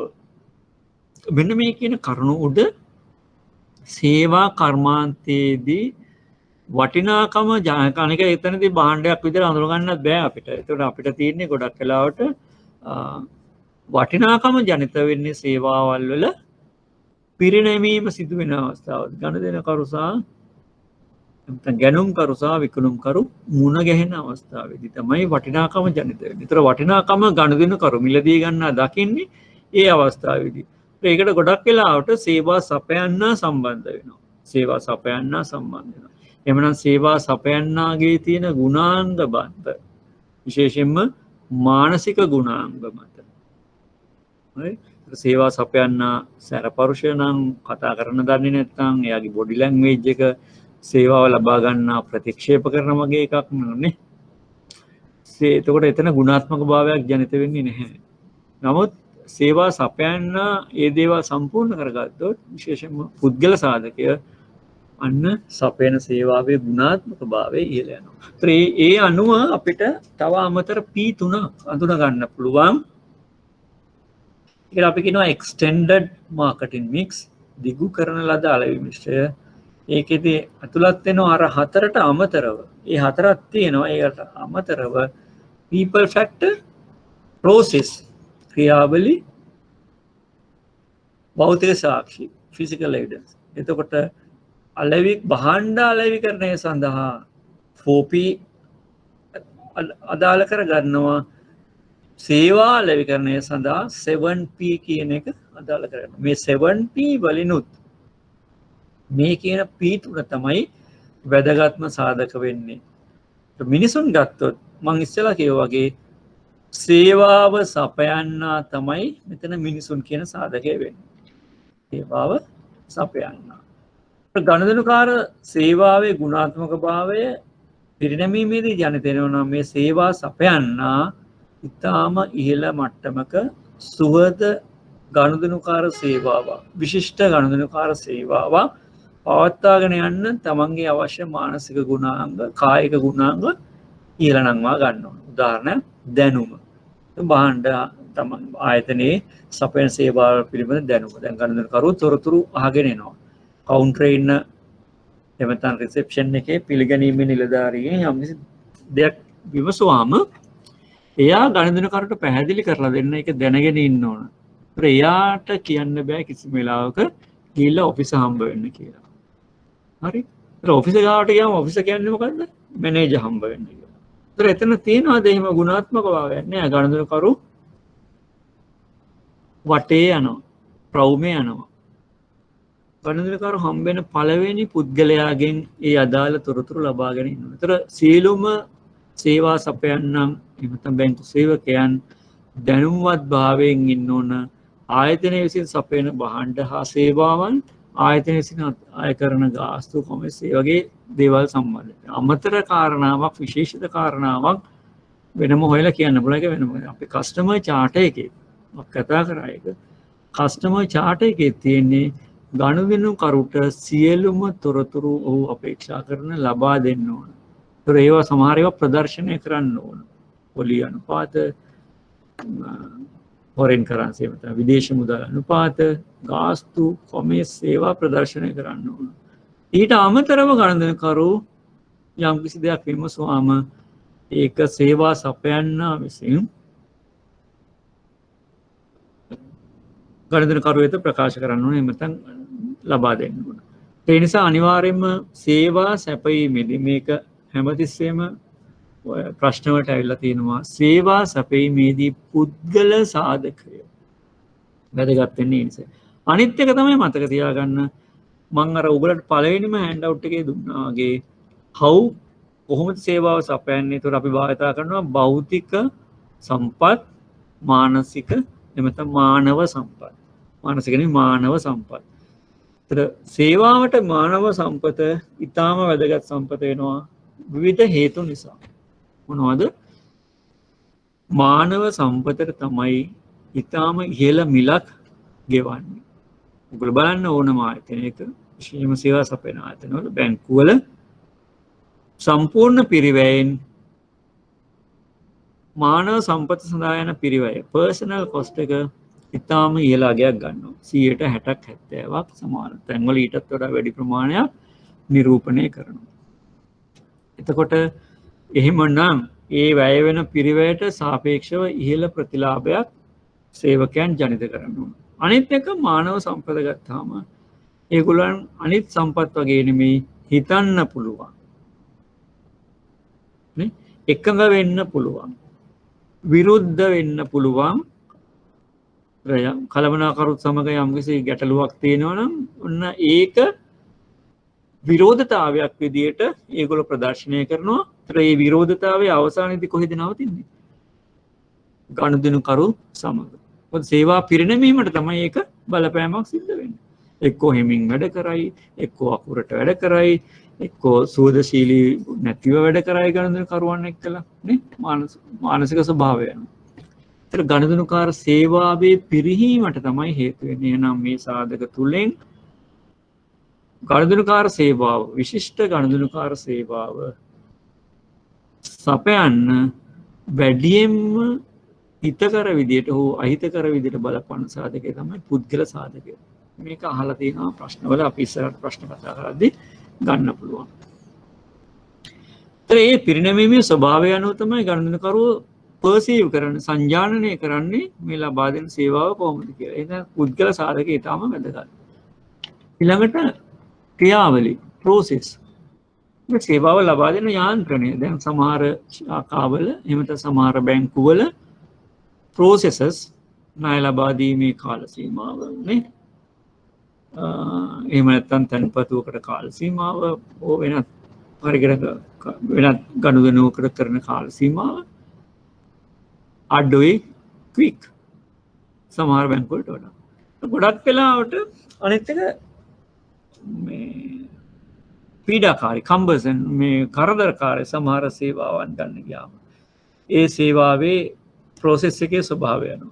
ඒවට ගනුදෙනුකරුවෝ කැමති නැහැ. ගනුදෙනුකාර කැමති ඉතා පහසුවෙන් තමන්ගේ අවශ්‍යතාවය සම්පූර්ණ කරගන්න සහ කඩිනමෙන්. කාර්යක්ෂමතාවය ඉතාම වැදගත් වෙනවා. ඒතර ක්‍රියාවලිය හැම දෙයක්ම ජනිත වෙන්න ඕන කාර්යක්ෂමතාවය ඉහළ යන්න. දැන් උදාහරණයක් විදිහට ණයක් ගන්න සඳහා ගනුදෙනුකරුවෙක් ආවොත් ඉස්සෙල්ලාම හම්බෙන්නේ රිසෙප්ෂන් එක. ඒතකොට එතනින් ඇහුවම විස්තර ඊළඟට යනවා කියනවා මැනේජර් ගාවට යන්න කියලා. ඔන්න මැනේජර් තමයි ඊළඟට ණය ගැන කතා කරන්නේ විස්තර. කතා කරලා ඊට පස්සේ මැනේජර් කියනවා ගිහිල්ලා ණය නිලධාරිය හම්බ වෙන්න කියලා ඇප්ලිකේෂන් එක කියනවා. ණය නිලධාරිය හම්බ වෙන්න යනවා ඊළඟට. ණය නිලධාරිය ගාවට ගිහිල්ලා කතා කරලා විස්තර ඊළඟට කියනවා එහෙනම් ගිණුමක් විවෘත කරගෙන එන්න කියලා. ඊට පස්සේ ආපහු එයා යන්න ඕන සේවින්ස් ඔෆිසර් ගාවට ගිණුමක් විවෘත කරන්න. බලන්න කොච්චර රවුමක් යනවද ගනුදෙනුකරු ශාඛාව ඇතුළත. නමුත් එකම කස්ටමර් කන්ටැක්ට් පොයින්ට් එකක් තියෙනවා නම් එයාට ණය පිළිබඳ විස්තරයක් දෙනවා, ගිණුමත් විවෘත කරලා දෙනවා, ඒ අදාළ අනිකුත් පත්‍රිකා සියලු දේම දෙනවා නම් එක පොයින්ට් එකකදී කස්ටමර් එතෙන්ට ආවා, සම්බන්ධ වුණා, විස්තර දැනගත්තා, අවශ්‍ය දේවල් කරගත්තා, එතනින් පිටත් වුණා. නේ? ඔන්න BPR business process re-engineering යන බෝඩ් එකට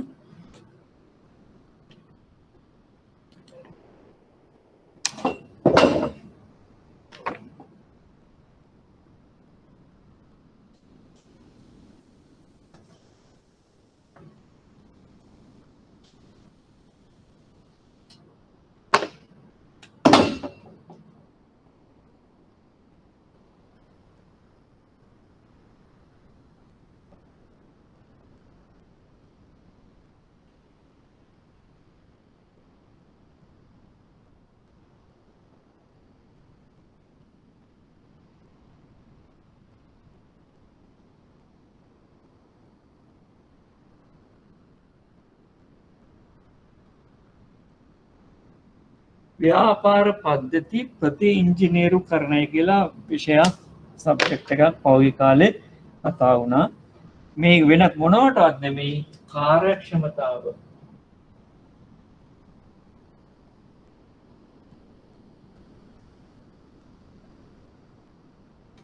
efficiency වැඩි කරගන්න. එතකොට මේ process වල දැන් අපි මේ කතා කරන ක්‍රියාවලින් වල කාර්යක්ෂමතාව වැඩි කරගන්න business process re-engineering එක භාවිතා කරන්න පුළුවන්. ඒකේදී බලන්න කස්ටමර් මේ වගේ සැලැස්මක් පිරියත සැලැස්මක් මෙතන ඉන්නවා සේවා සපයන්න ටික කස්ටමර් එනවා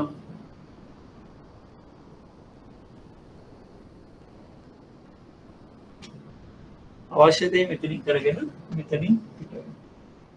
ඒතර ඒක කස්ටමර් කෙනෙක් මේ පොයින්ට්ස් වලට එන්න පුළුවන්. රයිට්. දැන් මොකද්ද වෙන්නේ? මේක තමයි BPR කරාම වෙන්නේ. නමුත් අපේ ගොඩක් වෙලාවට BPR කියලා කරේ මේස පුටු අලුත් කරන එක, ඊට මෙට වෙනස් කරපු එක ඕක තමයි. කස්ටමර්ට මේ සේවා සපයන්න සම්බන්ධ වුණාම අවශ්‍ය දේවල් කරගෙන මෙතනින්ම පිට වෙලා යන්න පුළුවන්. ඒතර එක කන්ටැක්ට් පොයින්ට් එකක් විතරයි තියෙන්නේ කස්ටමර්ගේ කාලේ ගොඩක්. මේ සියලු දෙනාම එක මට්ටමටම දැනුවත් වෙලා ඉන්න ඕනේ. ඉතින් අපි බැංකුව ඇතුලේ කරන්ට් එක සේවිංස් වලට එක ඔෆිස් කෙනෙක් කරන්ට් account වලට එක තැනක් ණය වලට තව තැනක් දෙයකට තව තැනක් එහෙම වෙන් කර කර තියෙනවා එකක් පහසුවක් තියෙනවා නමුත් ගනුදෙනු කරෝ මොකද වෙන්නේ හරි බැංකුවක තියෙනකොට ගනුදෙනු කරෝ මෙතෙන්ට යනවා රිසෙප්ෂන් ඊළඟට යනවා මැනේජර් ඊළඟට යනවා මම ඉස්සෙල්ලා කිව්වා වගේ ලෝන්ස් ඔෆිසර් ඊළඟට සමහරට මේ ඉඳි සේවිංස්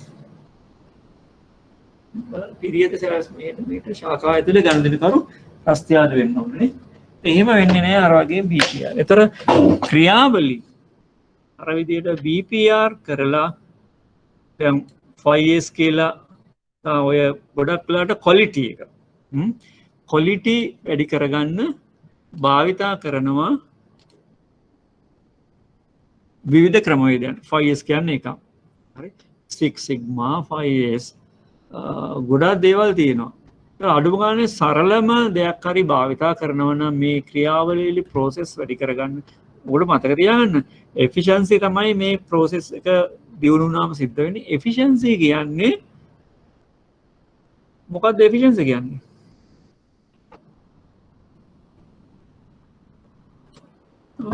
efficiency අර ඉස්සෙල්ලා ඉන්නේ කාර්යක්ෂමතාව දිනු වෙන්නේ කියන්නේ. What is efficiency?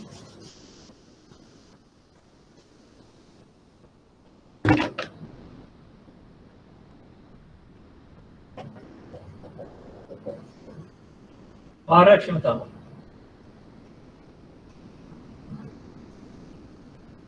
සරලව ගන්න පුළුවන් අපිට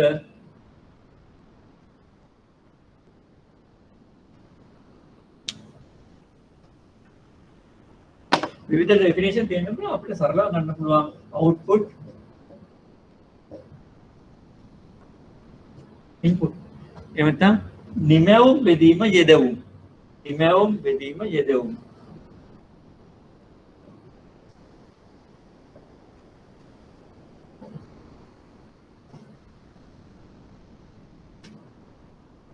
මේක 100ක් සමාන වෙනවා නම් කාර්යක්ෂමතාවය 100%යි. ඒ කියන්නේ output එක 100යි input එක 100යි නම් 100%යි කාර්යක්ෂමතාවය.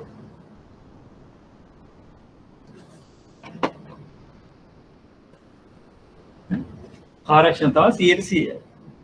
මෙහෙම දැන් තියෙනවද? කිසිම යන්ත්‍රයක් කිසිම තැනක් නැහැ මේ වගේ 100%ක් කාර්යක්ෂමතාවය පවත්වාගෙන යන. එහෙනම් මොනවද මේ අඩු වෙන්නේ? උඩ නිමැවුම් output එක අඩු වෙනවා. නේ 140 කාර්යක්ෂමතාවය 150 60 70 වගේ. ඊටු ටික මොකද්ද?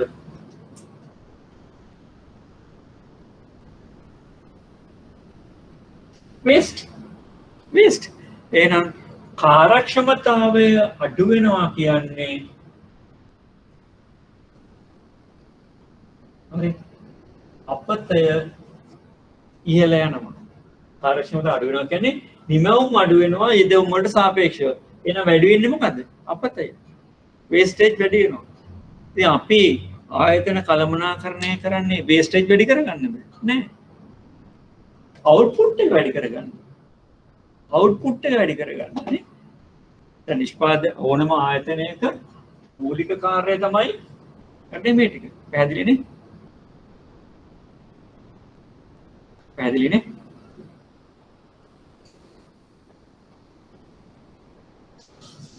ඕනම ආයතනයක මූලික කාර්යය අපි ආයතනය පරිලව විග්‍රහ කරත් එහෙම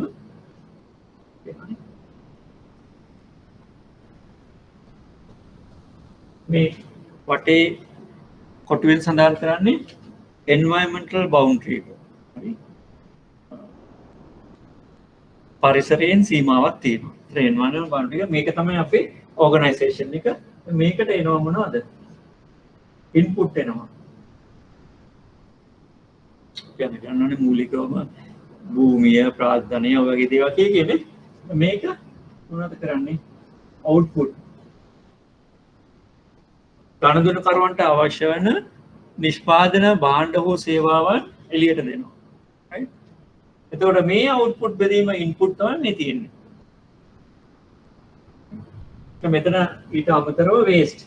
මේක මොකද්ද මේ කරන්නේ මේ ඇතුලේ? වැලියු ඇඩිෂන් එකක් කරන්නේ. Value addition. ප්‍රොසෙස් එකේදී කරන්නේ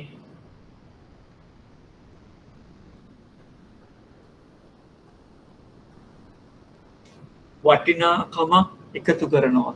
ඒ වටිනාකමක් එකතු කරන්න අවුට්පුට් ප්‍රමාණය වැඩි වෙනවා ඉන්පුට් එකට සාපේක්ෂව. එහෙනම් කාර්යක්ෂමතාවය වැඩි වෙනවා.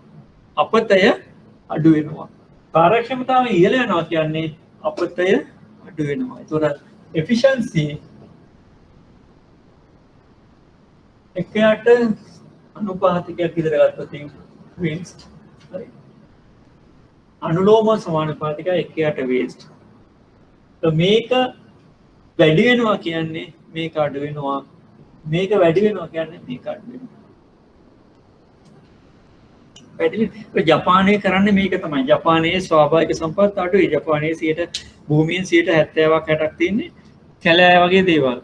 ජපානයේ කරන්නේ පිටින් ඉන්පුට්ස් ගෙනල්ලා රෝ මැටීරියල්ස් ගෙනල්ලා අගය එකතු කිරීම ඉහළම මට්ටමකට කරනවා. කාර්යක්ෂමතාවය උපරිම මට්ටමකට ගෙනල්ලා නාස්තිය අඩු කරලා. ජපානයේ තමයි ඉහළම මට්ටමේ quality concepts භාවිතා කරන රට. ඔගොල්ලෝ දන්නවා just in time production කියලා. right? just in time production කියලා ජපානයේ භාවිතා කරනවා. ඒක Toyota company භාවිතා කරනවා. Toyota company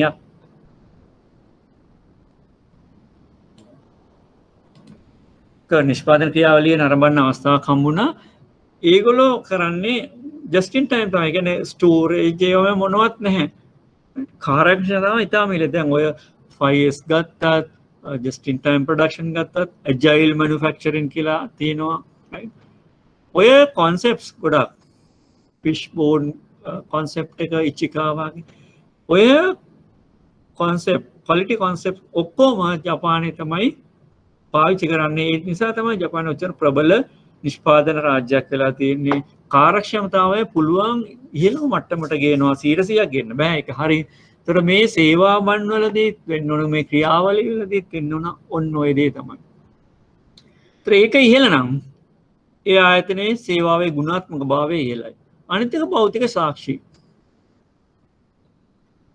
පරිසරය ලිය කියවිලි. දැන් ඔයගොල්ලෝ දන්නවා එන්වයරන්මන්ට් එක ගත්තාම ඉස්සර බැංකුව ගත්තාම හරි ඔය අපි පොඩි කාලේ බැංකුවට ඉස්සරහට ගියාම කවුන්ටරේ යට ඉඳන් උඩටම අර අඟලේ කුකුල් දැල් කෙලිස්ස කියන්නේ ඒවට කොටු දැල් ගාලා වහල ළඟට සීලිම ළඟට වෙනකම්ම. එතකොට ඊට පස්සේ කාලයක් ආවා වීදුරු වලින් වෙන් කරලා මැද්දෙන් පොඩි රවුමක් කපලා උතර විද්‍රවල් එහෙම නැත්නම් මුදල් ආපසු ගැනීම ගනිද්දී ටෝකන් එකක් තමයි දෙන්නේ. පිත්තල වගේ තහඩුවක. ඒ නම්බරයට තමයි කතා කරන්නේ. Number 10, number 15. විතර පුද්ගලයාගේ නමින්වත් ආමන්ත්‍රණය කරන්නේ. ඊට පස්සේ තමයි ඔය ඒ කාලේ එනකොට මේ සේවකයන්ට දෙබ්බේ මුදල් ගණන් කරන සේවකයා උස කවුන්ටර් කෙලින්ම මූණේ ගානට බෙල්ලේ ගානට තමයි තියෙන්නේ. මේ ගණන් කරුගේ. ඒතර එයා ඒ උසට වෙන්න කකුල් තුනේ කනප්පුවක් වගේ එක බංකුවක මේ පුටුත් නෙමෙයි. ස්ටූල් එක කකුල් තුනේ ස්ටූල් එක උඩ ඉඳගෙන තමයි ගණන් කරන්නේ. එයාටත් අපහසුයි. අතින් කරන්නේ. යන්ත්‍ර සූත්‍ර නැහැ. හරි. ඊට පස්සේ තමයි එන්න දියුණු වෙලා දැන් ඕගොල්ලන්ට අමුතුවෙන් කියන්න දෙයක් නැහැ. දැන් පරිසරය ගැනනේ වායු සමීකරණය කරලා ලස්සන පාට ගාලා අලුත් ගෘහ භාණ්ඩ අනිත් එක කස්ටමර් කන්ටැක්ට්ස් හයි ලෙවල් එකට ගණන්කරු වාඩි වුණාම ගණන් මේ ඔෆිසර් වාඩි වුණාම ඇස් මට්ටමේ තමයි අර කවුන්ටරේ ඉන්න ඔෆිසර් ඉන්නේ. අනිත් දේවල් ඕපන් කවුන්ටර්ස් ඕපන් මිනිසුන්ගේ මේ මූණ පිළිමිබුව එහෙම නැත්නම් මූණ හරියටම අයි කන්ටැක්ට්ස් හොඳට තියෙනවා. ඉතින් ඒ වගේ ගොඩක් වෙනස් කරලා තියෙනවා. දැන් පාස්පෝර්ට්ද අනිකුත් උපකරණද මේ කාඩ්ද ඒ වගේ ඉතාම ඉහළම ගුණාත්මක භාවයක් තියෙනවා. ඒව තමයි ෆිසිකල් එවිඩන්ස් කියන්නේ. ඒතර ඒක ඉහළ යන්න ගණන්කාර සේවාවේ ගුණාත්මක භාවය ඉහළ යනවා කියන එක තමයි විශ්වාස කරන්නේ. අපි මතක තියාගන්න මේ තුනෙන් පුද්ගල සාධකය තමයි ඉතාම වැදගත්ම සාධකය වෙන්නේ. එතන අපිට ඊළඟට පුළුවන් මේ ගනුදෙනුකාර ප්‍රතිලාභයක් ලබා දීම සඳහා මේ P4 C4 විදියට වර්ග කරන්න.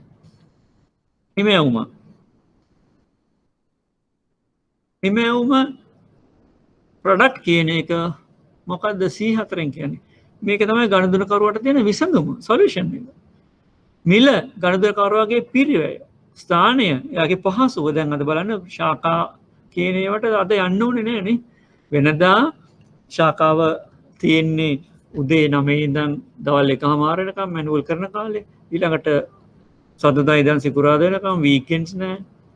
දැන් අද පද්ධතිය තියෙන නිසා පැය 24ම දවස් 7ම අවුරුදු දවස් 365ම ඕන වෙලාවක ගනුදෙනු කරන්න පුළුවන්. ඇක්සස් තියෙනවා. ගනුදෙනුකරුට අදාළ මුල්‍ය සේවාවට ඇක්සස් තියෙනවාද ඕන වෙලාවක. විශේෂ මුල්‍ය සේවා ඇරෙන්න. සාමාන්‍ය ඒවා මුදල් මාරු කිරීම, මුදල් ගැනීම, මුදල් ආපසු ගැනීම, මුදල් තැන්පත් කිරීමනේ මේ වගේ මූලික දේවල් වලට ඇක්සස් තියෙනවා. අනික ප්‍රවර්ධනය, ප්‍රොමෝෂන්, සංනිවේදනය. ඒ කියන්නේ කොමියුනිකේෂන් අද සෝෂල් මීඩියා විදියට ඉස්සරහට ඇවිල්ලා ගොඩක් ප්‍රබල විදියට මේ සංනිවේදනය සිද්ධ වෙනවා. සෝෂල් මීඩියා වල වැදගත්කමත් විතර ප්‍රශ්න වලට අහලා තිබ්බා. ඒක ගොඩක් දෙන අතරට යනවා.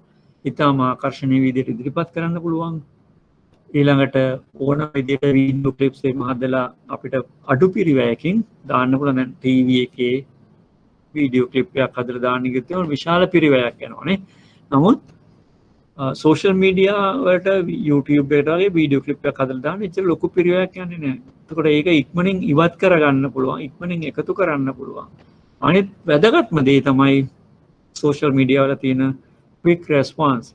දැන් මොනාර එකක් දැම්මයින් පස්සේ කස්ටමර්ගේ රෙස්පොන්ස් එකේ වෙලෙම අපිට ගන්න පුළුවන්. අනිත් ඒවා එහෙම ගන්න බෑ, වෙනම සර්වේ එකක් කරන්න ඕන කස්ටමර් රෙස්පොන්ස් එක ගන්න. නමුත් quick response එකක් ගන්න පුළුවන් සෝෂල් මීඩියා වල. ඒතර සංනිවේදනයේදී අද සෝෂල් මීඩියා ඊටම ඉහළම මට්ටමකට ඇවිල්ලා තියෙනවා. ඒ නිසා ගනුදෙනුකරුවොත් හොඳටම දැනුවත් වෙලා තියෙනවා හැම තරඟකාරී බැංකුවකම තියෙන නිමැවුම් සම්බන්ධයෙන් තරඟයත් වැඩි වෙලා තියෙනවා. ඒ හේතුව නිසාම අනිවාර්යයෙන්ම බැංකුකරුවන්ට, සේවා සපයන බැංකුකරුවන්ට ගනුදෙනුකාර සේවාව ඊටම ඉහළ මට්ටමකට ගුණාත්මකව පවත්වාගෙන යන්න බාරදූර වගකීම තියෙනවා. ඒතකොට ඒක ගුණාත්මකව පවත්වාගෙන යන්න නම් වැඩියෙන්ම බලපාන සාධක වෙන්නේ මේ P3න් පුද්ගල සාධකය. බැංකුවල වැඩ කරන ඕගොල්ලෝ අපි කියන සාධකය තමයි වැදගත්ම සාධකය. නම් ඒ විදියට තේරුම් ගන්න ඕන. එන අපි දැනුම්මත් වෙන්න ඕන. අපේ මානසික ගුණාංග වෙනස් කරගන්න ඕන. ගනුදෙනුකරු සේවා සපයීම සඳහා ඒ දේවල් දියුණු කරගන්න ඕන. දැන් අපි බලමු මේ සාධක හතර පිළිබඳව ටිකක් විස්තරාත්මකව. ප්‍රොඩක්ට් කියන සාධකය ගත්තොත් ප්‍රොඩක්ට් කියන සාධකය කොටස් තුනකට මූලිකව මම කඩන්න පුළුවන්. මම ඉස්සෙල්ලා කිව්වා වගේ කෝ කස්ටමර් වැලියු. එයාගේ මූලික අවශ්‍යතාවය ඒතර පිටින් තියෙන්නේ ප්‍රොඩක්ට් ෆීචර්ස්, ඩිසයින්, පැකේජින් මේ වගේ දේවල්. ඒතර ඒක වෙනස් කරන එක ලොකු පිරිවැයක් යන්නේ නේ මම ඉස්සෙල්ලා කිව්වා වගේ. ඒතර ගනුදෙනු දැන් මේ නිමැවුම අලෙවිය අඩු වෙනකොට උත්සාහ කරනවා අර කියපු මුල් සාධක ටික මිල, ප්‍රවර්ධනය, ඊළඟට ස්ථානය ඒවා වෙනස් කර කර මේක අලෙවිය වැඩි කරගන්න උත්සාහ කරනවා. බැරිම අවස්ථාවකදී තමයි ප්‍රොඩක්ට් එක කියන සාධකයට අත තියන්නේ. ඒකෙත් ෆීචර්ස් තමයි වෙනස් වෙන්නේ. මේ සියලුම සාධක එකතු වුණාම තමයි මේ නිමැවුම පිළිබඳව ගනුදෙනුකරු අවබෝධයක් ඇති කරගන්නේ. මේ තියෙන කොටස් තුන මූලික නියම ගනුදෙනුකරුගේ මූලික අවශ්‍යතාවය සම්පූර්ණ කරනවා. සත්‍ය නිමැවුම ඇක්චුවල් ප්‍රොඩක්ට් ගනුදෙනුකරුගේ වෙනත් මානසික අවශ්‍යතා මේ බ්‍රෑන්ඩ් නේම්, පැකේජින්, ක්වොලිටි, හරි, ෆීචර්ස්, ඩිසයින් මේවා මානසික අවශ්‍යතා කාර්යමය අවශ්‍යතාවට වඩා. ඇක්චුවල් ප්‍රොඩක්ට් එකෙන් සත්‍ය නිමැවුම කියන්නේ මූලික නිමැවුමෙත් මේ නිමැවුම කියන්නේ මෙතෙන්ද මේ දෙකේ එකතුව. ඒතකොට ඒ මානසික අවශ්‍යතාවත් මූලික අවශ්‍යතාවත් මූලිකව සම්පූර්ණ කරනවා. වර්ධිත ඔග්මන්ටඩ් ප්‍රොඩක්ට් කියන්නේ ගනුදෙනුකරු වඩා තෘප්තිමත් කරන සාධක සහිත නිමැවුම. උදාහරණ delivery free හරි මෙන්න මෙච්චර කිලෝමීටර් ගාණක් ඇතුළත වෙනවා after sales services warranty product support මොන හරි එකක් වෙච්ච ගමන් ටක් ගාලා රිප්ලේස් කරලා ඒ වගේ දේවල් කරනවා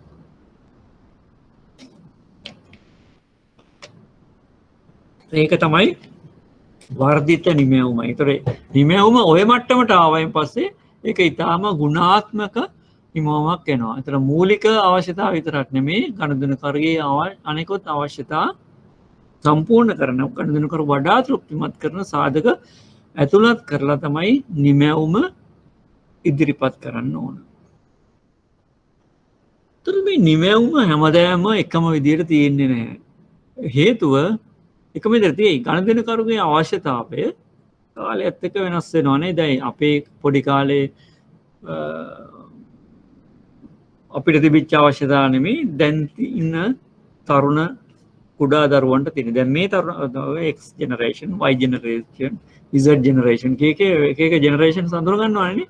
ඒගොල්ලන්ගේ අවශ්‍යතා විවිධයි. ඒගොල්ලන්ගේ අවශ්‍යතා ගොඩක් විවිධයි. එන්නේ අවශ්‍යතා සංකීර්ණත් වෙනවා. අනික ඩයිනමික් වේගෙන් වෙනස් වෙනවා. ඒතර රුචිය වෙනස් වෙනවා. ඒතකොට එතනදී ගනුදෙනුකරුව තරඟකරුවෝ වඩා ආකර්ශනීය විදියට තමන්ගේ නිමැවුමුත් ඉදිරිපත් කරන දැන් විශාල එකම අවශ්‍යතාවය සම්පූර්ණ කරගන්න විවිධ භාණ්ඩ ගොඩක් විවිධ බ්‍රෑන්ඩ් නේම්ස් වලින් තියෙනවා. ඒවා ගොඩක් වෙලාවට තරඟකාරීව ඉදිරිපත් කරනවා ගනුදෙනුකරුව තමන්ගේ ග්‍රහණයට ගැනීම සඳහා. කාලයත් එක්කලා තරඟකරුවොත් තමන්ගේ නිමැවුම් වෙනස් වෙනවා ගනුදෙනුකරුවන්ගේ රුචිය වෙනස් වෙනවා. ඒතර අපිට නිකන් ඉඳලා නම් කවදාවත් අපේ භාණ්ඩ අලෙවි කරගන්න හම්බ වෙන්නේ නැහැ. එhmenan අපි මේ තරඟයට මුහුණ දෙන්න ගනුදෙනුකරුවන්ගේ අලුත් අවශ්‍යතා අලුත් රුචිකත්වයේ මුහුණ දෙන්න අකණ්ඩව මේ භාණ්ඩවල වෙනස්කම් සිද්ධ කරන්න ඕන. අකණ්ඩ වෙනස්කම්. ඒතර ඒකෙදි මේ ප්‍රොමෝෂන් එකෙන් මිල වෙනස් කරලා සහ මේ ප්ලේසස් වෙනස් කරලා කරන්න පුළුවන් දෙයක් නෙමෙයි. හරි. ඒතර කාලයක් යද්දී අපිට ඒ දේ කරන්න කාලයක් යනකම් ඒ දේ කරන්න පුළුවන්. නමුත් යම්කිසි අවස්ථාවක් එනවා අනිවාර්යයෙන්ම මේ මාකටිං මික්ස් එකේ භාණ්ඩය කියන එක වෙනස් කරලා අලෙවිය වෙනස් කරන්න අවශ්‍යතාවයක් එනවා. අන්න ඒ වෙලාවට තමයි අපි නව නිමැවුම් new product development කියන process එකට යන්නේ.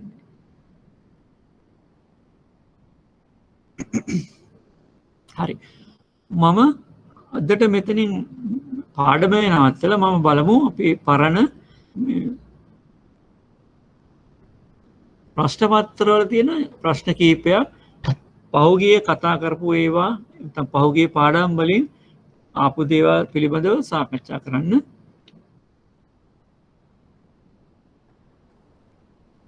දෙදස් 7 මාර්තු ප්‍රශ්න පත්‍රය ගැන කියනනම් ප්‍රශ්න පත්‍රයේ ප්‍රශ්න 5කට උත්තර ලියන්න ඕන. ඔව් 20 ලකුණු 20ක් තමයි එක ප්‍රශ්නයකට ලැබෙන්නේ. පළවෙනි ප්‍රශ්නය සුවිශේෂයි. ඒත් පළවෙනි ප්‍රශ්නේ තියෙනවා ප්‍රශ්න 5 MCQ. ඊළඟට තව ප්‍රශ්න 5ක් තියෙනවා ලකුණු 2ක් ලැබෙන ප්‍රශ්න. ඊටාම කෙටි වාක්‍යයක් දෙකකින් තමයි ඒවට උත්තර ලියන්න. කෙටි සරල උත්තර. එතන ලකුණු 10යි මේ MCQ 5ට ලකුණු 10යි ලකුණු 20ක් පළවෙනි ප්‍රශ්නෙට හම්බ වෙනවා. ඒතර ඒක පළවෙනි ප්‍රශ්නේ ගොඩක් වෙලාවට සම්පූර්ණ සිලබස් එකම කවර් වෙන විදිහට තමයි සකස් වෙලා තියෙන්නේ. ඒ නිසා ඔයගොල්ලෝ ඒක ගැන හොඳින් අවබෝධ කරගෙන ඉන්න ඕන. ඊළඟට තියෙන ප්‍රශ්න තව 4කට උත්තර ලියන්න ඕන. ඒ ප්‍රශ්න හැම එකක්ම මෙතෙක් ආපු ඒවා කොටස් 4ක් තියෙනවා. ඒතකොට ඒ එක කොටසක් ලකුණු 5ක් ලැබෙන. ඒතකොට මොන හරි එක විෂයක් සම්බන්ධයෙන් එක කරුණක් එක ශාස්ත්‍රයක් සම්බන්ධයෙන් තමයි යන්නේ. ඒතකොට ඒකට අදාළ කොටස් 4ක් දානවා. ඒක කොටසකට 5 ගානේ 4ක් ලකුණු 20යි. ඉතින් මේ වගේ ප්‍රශ්න 4කට අමතරව උත්තර ලියන්න ඕන. පළවෙනි ප්‍රශ්නය අනිවාර්ය ප්‍රශ්නයක්. දැන් මේ පළවෙනි ප්‍රශ්නවලය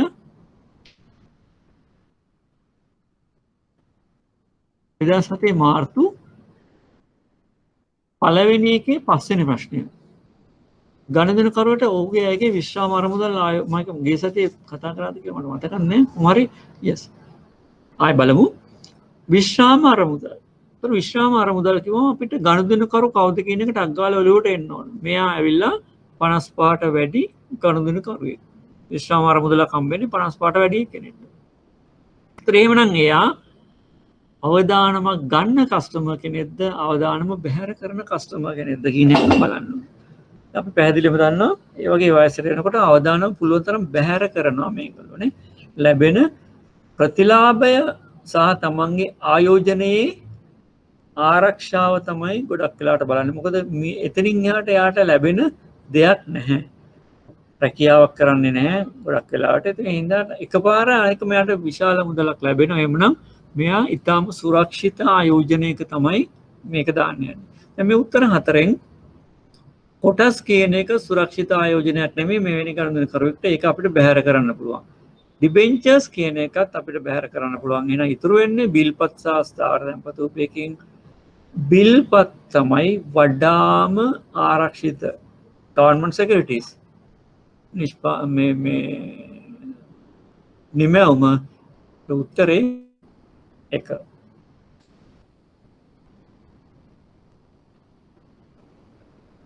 මේක අපි කරා. මේකේ උත්තරේ කමෙන්ට් එකක් දාන්න බලන්න දන්න අය. අභිමතයේ පරිදි පුද්ගලයෙකු නාමනය කළ නොහැක්කේ. ඔව්. නාමනය කළ නොහැක්කේ. නොමිනි කෙනෙක්ව දාන්න බැරි මොන අවස්ථාවේදීද?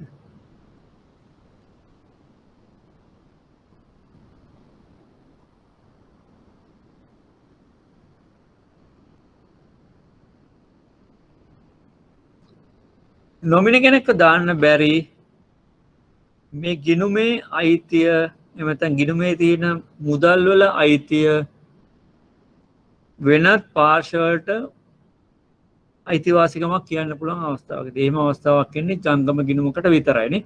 මොකද හේතුව ජංගම ගිණුමකින් චෙක් පතක් නිකුත් කරාම ඒ චෙක් පත වෙනත් ඕනෑම ඒක negotiable instrument එකක් එහෙම නැත්නම් ගනුදෙනු කළ හැකි උපකරණයක්. ඒක ගනුදෙනු සඳහා පාවිච්චි කරනවා. ඒකට චෙක් පත නිකුත් කළ පුද්ගලයා අතේ නෙමෙයි අවසානයේදී චෙක් පත තියෙන්නේ ගනුදෙනු කරුවත්, ඒ කියන්නේ ගිණුම අයිතිකරුවත් සම්පූර්ණයෙන්ම නොදන්නා වෙනත් පාර්ශවයක අතේ තමයි මේ චෙක් පත තියෙන්නේ. නමුත් ඔහු බැංකුවට ඉදිරිපත් කරොත් චෙක් පත සඳහා ගෙවීම් කරන්න වෙනවා. ඒතර ඒ ජංගම ගිණුමක ශේෂයකට නිශ්චිත එකම එක අයිතිකරුවෙක් සඳහන් කරන්න බෑ. ගොඩක් අයට අයිතිය තියෙන්න පුළුවන්, අයිතිය ඇති වෙන්න පුළුවන් ජංගම ගිණුමක ශේෂය සඳහා. ඒ නිසා අපිට ජංගම ගිණුමකට විතරයි නාමනය කරන්න බැරි. මොකද හේතුව නාමනය කිරීමේදී නිශ්චිතවම මේ ගිණුමේ අයිතිය පිළිබඳව ගිණුමේ අයිතිය ගණනකට තමයි. නමුත් මේ මුදල් වලට අයිතිවාසිකම් කියන්න කිසි කෙනෙක්ට වෙන බැරි වෙන්න ඕන. දැන් ජංගම ඉතිරි කිරීමේ ගිණුමක ශේෂය ගන්න පුළුවන් වෙන්නේ ගිණුම ක්‍රියාත්මක කරන එක්කෙනාට පෞද්ගලිකව තමන්ගේ අනන්‍යතාවය පෙන්වීම විතරයි. ජංගම ගිණුමට එහෙම ඕන වෙන්නේ නැහැ. මම ඒක කතා කරන්නේ. ඊළඟ එක එකේ 7 වෙනි අන්න මම අර කියපු කෙටි උත්තර ලියන්න ඕන ප්‍රශ්න. ප්‍රධාන තොරතුරු ලේඛනය. ඒතර ප්‍රඥප්තිය අනුව කොටස් 4ක් මුල්‍ය ආයතනය බැංකුව සම්පූර්ණ කරන්න ඕන. එක කොටසක් වගකීමක් වෙනවා ගණදෙනකරුගේ. 4ක් ගණදෙනකරුගේ අයිතිවාසිකම්, එකක් ගණදෙනකරුගේ වගකීම්. අනිත් පැත්තට ගත්තොත් එimhe 4ක් මුල්‍ය ආයතනයේ වගකීම්, එකක් මුල්‍ය ආයතනයේ අයිතිවාසිකම්. මොනවාද 4? ගණදෙනකරුට අවශ්‍ය තොරතුරු සැපයීම, ගණදෙනකරු බැංකුවේ නියෝජිතයන්ගෙන් ආරක්ෂා කර ගැනීම, පැමිණිලි කිරීමට ඇති අයිතිය තහවුරු කිරීම සහ විශේෂ අවශ්‍යතා ඇති අයට සේවාව සැපයීම තමයි මුල්‍ය ආයතනයේ නැත්නම් බැංකුවේ ප්‍රධාන වගකීම්. ඒවා ගණදෙනකරුගේ අයිතිවාසිකම් වෙනවා. බැංකුවේ අයිතිවාසිකමක් ගණදෙනකරුගේ වගකීමක් වෙන්නේ මොකද්ද? නිවැරදි තොරතුරු බැංකුවට සැපීම තමන්ටගේ ආදායමට ගැලපෙන පරිදි ණය මුදල් ලබා ගැනීම ලබාගත් ණය මුදල් එකඟ වූ පරිදි පොලිය සහ වාරික විදියට ගෙවීම බැංකු පද්ධතිය නීති විරෝධී කටයුතු වලට භාවිත නොකිරීම වගේ ටිකක් තියෙනවා. ඒතර ඒක බැංකුවේ අයිතිවාසිකමක් සහ ගනුදෙනුකරුගේ යුතුයකමක් වෙනවා. මේක අහන්නේ ප්‍රධාන තොරතුරු ලේඛනයක. තොරතුරු වල මොනවාද ප්‍රධාන වශයෙන් අතුලත් වෙන්නේ? පොලි අනුපාත, නේ? විදේශ විනිමය අනුපාත, කොන්දේසි සහ නියමය, අය කරන ගාස්තු, අන්නේ දේවල් තමයි ඇතුළත් වෙන්න ඕන. ඒතර පැමිණිලි කරනවා නම් පැමිණිලි කරන්න තියෙන පටිපාටිය මොනවද? මුල්‍ය ඔම්බුස්මන්ගේ විස්තර ඔය වගේ දේවල් තමයි ඇතුළත් වෙන්න ඕන. ඒක වාක්‍ය දෙකකින් ලියන්න හොඳටම ප්‍රමාණවත් ලකුණු දෙකයි හම්බ වෙන්නේ. එකේ 8 වෙනි කොට මම මේ ගත්තේ අදාළ කොටස් ටික විතරයි. ඒකට අපිට අවසානයේදී අවශ්‍යන සාකච්ඡා කරන්න පුළුවන් මේකේ තියෙන අනිත් කොටස් බැංකු පනතේ 77 කොටස. මම මේක සාකච්ඡා කරා. මොකක්ද 77 කොටසෙන් තියෙන්නේ? ඔව්.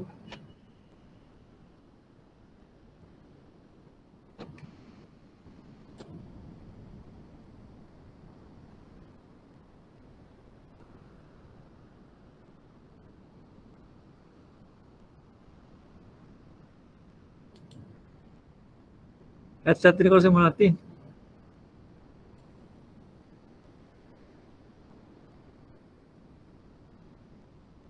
රහස්‍යතාවය සම්බන්ධනේ. તો රහස්‍යතාවය කඩ කරන්න එහෙම තමයි රහස්‍යතාවය රකින්න ඕනදී අවස්ථා තුනක් සඳහන් කරා. පළවෙනි එක තමයි ගනුදෙනුකරුගේ ඉල්ලීම.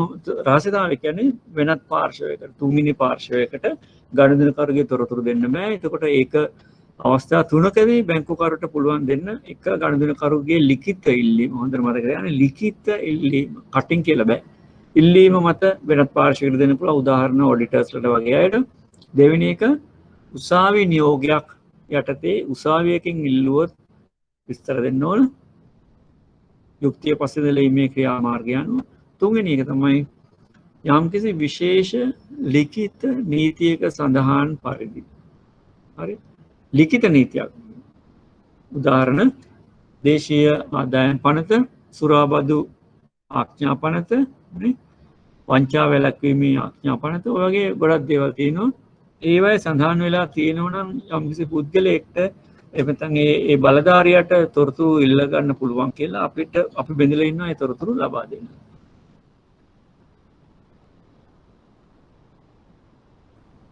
මම මේක බලන්න මේක ලස්සන ප්‍රශ්නයක්. ඔබගේ බැංකුව විසින් වසර 5ක් තුළදී ආයෝජන දෙගුණ කරන්න ඕන. මේක එක්තරා විදිහකින් මාකටිං වලටත් අදාළ වෙනවා. මොකද කස්ටමර් චාට් එකේ පැහැදිලිවම තියෙනවා ගනුදෙනුකරුවන් නොමග යන ආකාරයට ප්‍රචාරණය කරන්න බෑ කියලා. ගනුදෙනුකරුවන් නොමග යන ආකාරයට ප්‍රචාරණය කරන්න බෑ කියන එක. ඒක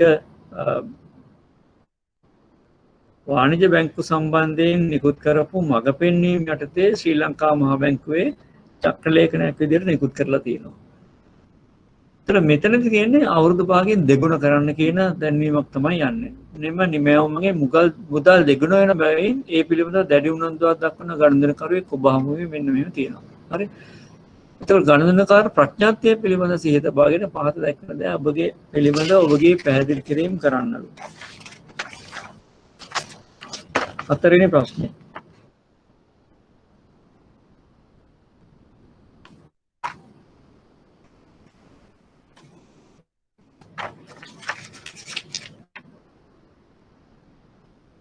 තුන්වෙනි ප්‍රශ්නය.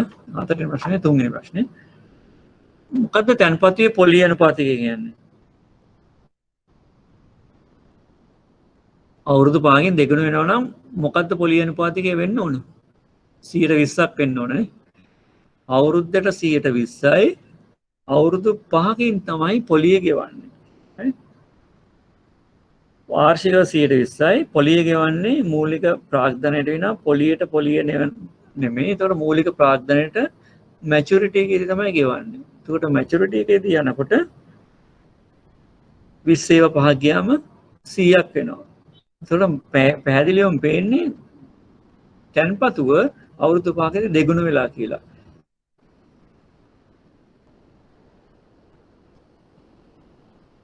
ඒතර මෙතනදී තව එකක් තියෙනවා ගණන් මේ තැන්පතුවේ පොලී අනුපාතය වගේම සඵල පොලී අනුපාතිකය කියලා එකක්.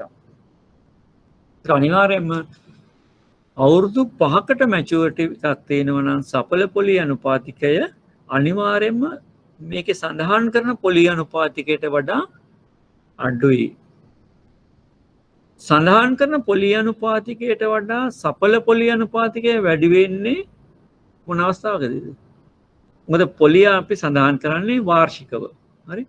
වාර්ෂිකව සඳහන් කරනකොට අනිවාර්යයෙන්ම අවුරුද්දකට වඩා වැඩි හැම තැන්පතුවකටම පොලිය කියන්නේ අපි අවුරුදු 2 අවුරුදු 5 ඒ වගේ වෙන්න පුළුවන්. පොලිය සඵල පොලියට වඩා සඵල පොලිය සඳහන් කරන පොලිය අනුපාතිකයට වඩා අඩුයි. සඵල පොලිය අනුපාතිකය සඳහන් කරන පොලිය අනුපාතිකයට වඩා වැඩි වෙන්නේ එකම අවස්ථාවකදී එහෙමනම් ඒ මොකද්ද? මැචුරිටි පීරියඩ් එක. තැන්පතුව කල්පිරීමේ කාලය අවුරුද්දකට වඩා අඩු නම් අනිවාර්යයෙන්ම සඵල පොලිය අනුපාතිකය සඳහන් කරන පොලිය අනුපාතිකයට වඩා වැඩි. ඒක ඔප්පු කරලා පෙන්වන්න පුළුවන්. ඉතින් ඒක අවශ්‍යතාවයක් වෙන්නේ නැහැ.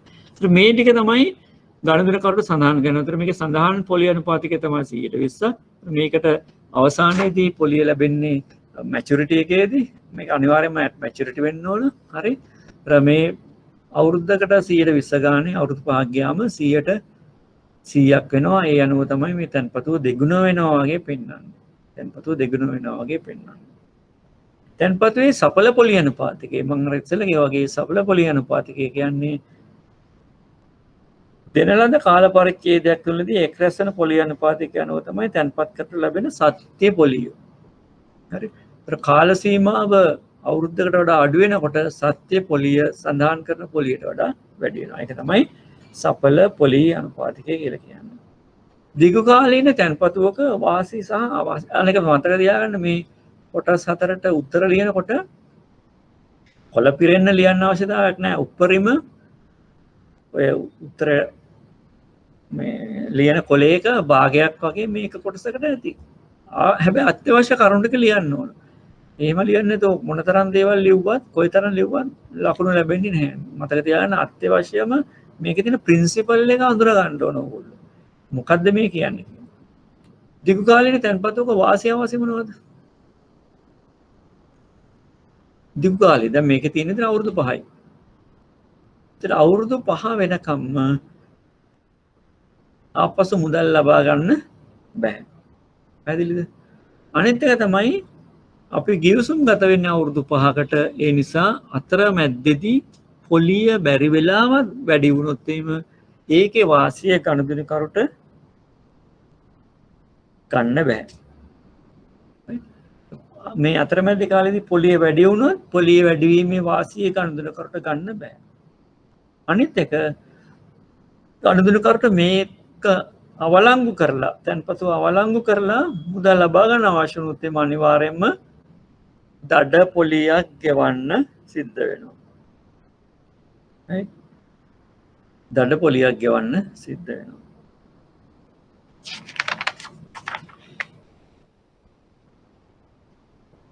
මේ අවාසි තුන තියෙනවා. පීඩල් ඉන්ට්‍රස්ට් එකක් දඩ පොලියක් ගෙවන්න සිද්ධ වෙනවා සම්පූර්ණ කාලයට ඉස්සෙල්ලා ගත්තොත්. ඒ වගේම දිගු කාලේ ඉන්නව මුදල් ආපසු ගන්න බෑ. සහ තුන්වෙනි එක තමයි ගණදිනකරු මේ අතරමැදි කාලේදී පොලිය වැඩි වුණොත් මේකේ වාසිය ගණදිනකරුට ගන්න බෑ. ඒකට ඒ නිසා යම්කිසි ආයෝජකයෙක් බලන්න ඕන පොලිය අනුපාත වල හැසිරීම. නිරන්තරයෙන්ම වැඩි වෙන පොලිය අනුපාත තියෙනවා නම් එතකොට කිසිම වෙලාවක යන්න හොඳ නැහැ දිගු කාලීන ආයෝජන වලටනේ. කෙටි කාලීන ආයෝජන වලින් බලන්න ඕන පොලියේ හැසිරීම කොහොමද කියලා. ඒ අනුව ඒ පොලිය වැඩි වීමේ වාසිය ගණදිනකරුට ගන්න පුළුවන්. හදිසි අවස්ථාවකදී අත්තිකාරමක් ලබා ගන්න පුළුවන් කොහොමද මෙවැනි තැන්පතුවකින්? හදිසි අවස්ථාවකදී මේකට තියන්නේ අපි මතක කරන්න ඕන අර්ධ ද්‍රවශීලතාවයක් තමයි තාවර තැන්පත් වලට එහෙම නැත්නම් කාලීන තැන්පත් වලට තියෙන්නේ.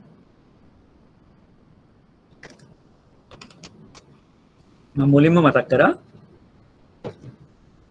ඉතිරි කිරීමේ ගිණුම් ජංගම ගිණුම් දෙකටම තියෙනවා බ්‍රෑන්ඩ් නේම්ස් මොනවත් උනත් ජංගම ගිණුම් විදියට සහ ඉතිරි කිරීමේ ගිණුම් විදියට පාත්තගෙන යන ගිණුම් වලට ලික්විඩිටි එකක් තියෙනවා ද්‍රවශීලතාවයක් තියෙනවා හේතුව ගණනකට අවශ්‍ය වෙලාවට මුදල් ගන්න පුළුවන්. නමුත් මේකට තියෙන්නේ අර්ධ ද්‍රවශීලතාවයක්. මේක මුදල් ගන්න බෑ අදාළ කාලය සම්පූර්ණ වෙනවා. එහෙනම් අර්ධ ද්‍රවශීලතාවය කියන්නේ මොනවද? මේක ඇපේට තියලා ගණනකට ණයක් විදියට මුදලක් ගන්න පුළුවන්.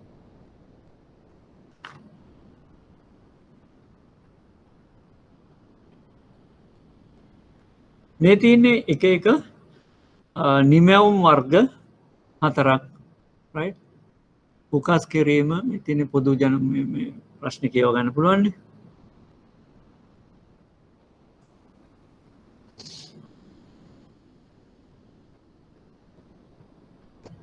උකස් කිරීම පෝනික්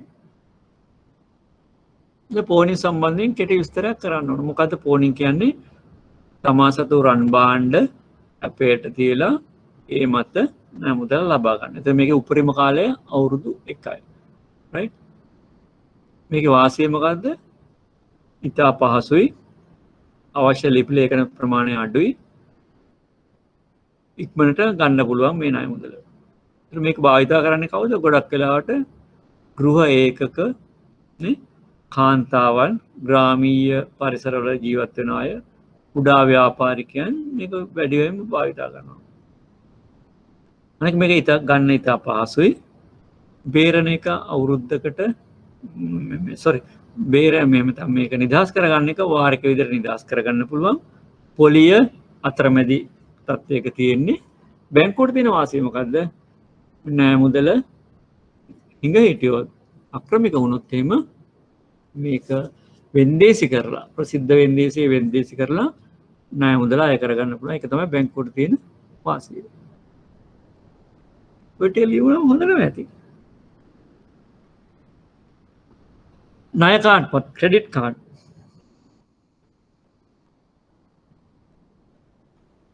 කවුද ක්‍රෙඩිට් කාඩ් පත් භාවිතා කරන්නේ? ඒත් මේගොල්ලන්ට තියෙන අවදානම් ගැන කියන්න ඕන. මේක ඇවිල්ලා මුදල් නැතිව නේ ගෙවීම් කරන්න භාවිතා කරන්න පුළුවන් ගෙවීම් මාධ්‍යයක්. සියලුම බැංකු නිකුත් කරනවා. මේක ජාත්‍යන්තරව පිළිගන්නවා. ඒ වගේම විශාල සංඛ්‍යාවක් ස්ථාන තියෙනවා මේක ඇක්සෙප්ට් කරන හින්දා මේකේ තියෙන වාසි ගොඩක් වැඩි. ඒතර මේකට මාරු කාසිය ගෙන යාමේ අවශ්‍යතාවයක් වෙන්නේ නැහැ පුද්ගලයන්ට. මුදල් ගෙන යාමෙන් තියෙන අවදානම අඩු වෙනවා. මුදල් පරිහරණයෙන් තියෙන අවදානම. මේක ලියාපදිංචි වෙන්න ඕන මූලික ගාස්තුවක් අය කරනවා ඊළඟට පොලියක් අය කරනවා මේකට යම්කිසි නිදහස් කාල සීමාවක් තියෙනවා පොලිය ගෙවීමකින් තොරව දවස් 45ක් වගේ ඒ 45 ඇතුළත සම්පූර්ණයෙන්ම පියවොත් එහෙම මුදල පොලියක් අය වෙන්නේ නැහැ ප්‍රමාද ගාස්තු අය වෙනවා වසරෙන් වසර අලුත් කිරීමේ ගාස්තු අය වෙනවා මොකද්ද තියෙන තර්ජන ඉලෙක්ට්‍රොනික පේමන්ට් සිස්ටම් එක නිසා ව්‍යාජ පුද්ගලයන්ට හැක් කරන අයට මේක තොරතුරු අරගෙන විවිධ අවිධිමත් ක්‍රියා එහෙම නැත්නම් මේක සිද්ධ කරනවා. අනිත් එක ණය සීමාවක් දීලා තියෙනවා. ලක්ෂ එක එක පුද්ගලයාගේ ආදායම් මට්ටම ඒ පුද්ගලයාගේ ගණන ස්වභාවය අනුව ඒ මට්ටම දක්වා භාවිත කරන්න පුළුවන්. ගණන කරලා තියෙන අනිත් වාසිය තමයි මේකේ මුදල් ආපසු ලබා ගන්නත් භාවිත කරන්න පුළුවන්. හැබැයි මුදල් ආපසු ලබා ගැනීමේදී මුදල් ගත්තු දා ඉඳන් පොලි අය වෙනවා. ජීවිත රක්ෂණ ඔප්පු. මේක රක්ෂණ ශේෂ්ත්‍රයේ තියෙන වැදගත්ම නිමැවුමක්. ජීවිත රක්ෂණ ඔප්පු කියන්නේ පුද්ගලයන් තමන්ගේ ලෙඩ රෝග වලින් ආරක්ෂා වීම නැත්නම් ලෙඩ රෝග හැදිනවම භාවිත කරන්න. එහෙම නැත්නම් පුද්ගල මරණයකදී හෝ අර්ධ අකර්මණ්‍යතාවය. හරි? පූර්ණ අකර්මණ්‍යතාවය හෝ අර්ධ අකර්මණ්‍යතාවය වැනි ගැටලු නිසා තමන්ට ආදායම අහිමි වීම මගින් ඇති වෙන අවාසිය අවම කරගන්න භාවිත කරන නිමැවුම. එතකොට මේකෙදී රක්ෂණ සමාගමට වාරික විදියට ගෙවන්න ඕන. එතකොට ඒ කාලය තුල අවදානමක් සිද්ධ වුණායින් පස්සේ ප්‍රතිලාභ ලබා ගන්න පුළුවන්. ගොඩක් වෙලාවට මාසික වාරික ගෙවන්න පුළුවන් ස්ථිර ආදායමක් තියෙන ගනුදෙනු කරුවන් තමයි මේකේ ඉලක්ක ගනුදෙනු කරුවන්. එතකොට අවාසිය මොකද්ද සමහරලාට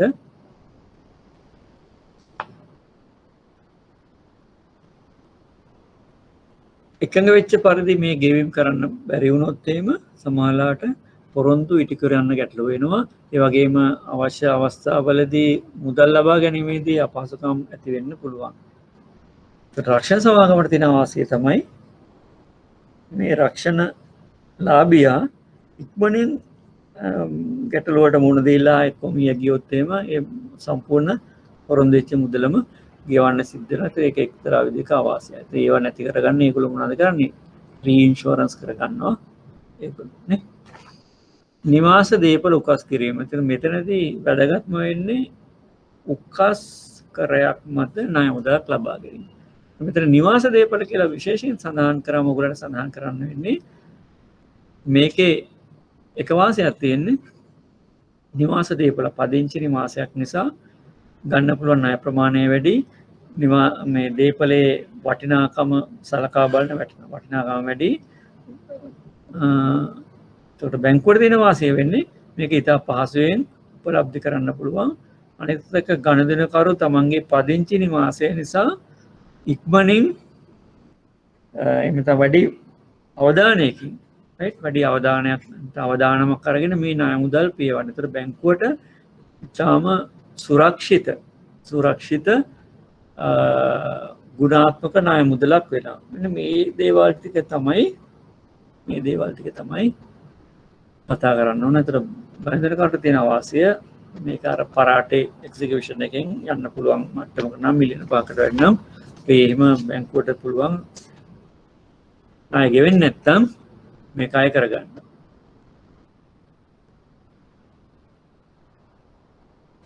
හරි.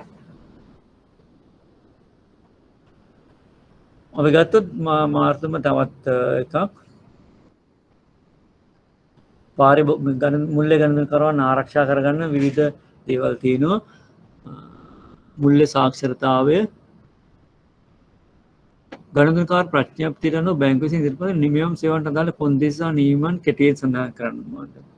ඉස්සෙල්ලත් කතා කරා වගේ මොනවාද නියමයන් මොනවද කොන්දේසි මොනවද පොලි ගාස්තු කොමිස් ඒ වගේ දේවල් ෆැමිලි සම්බන්ධයෙන් කටයුතු කිරීම.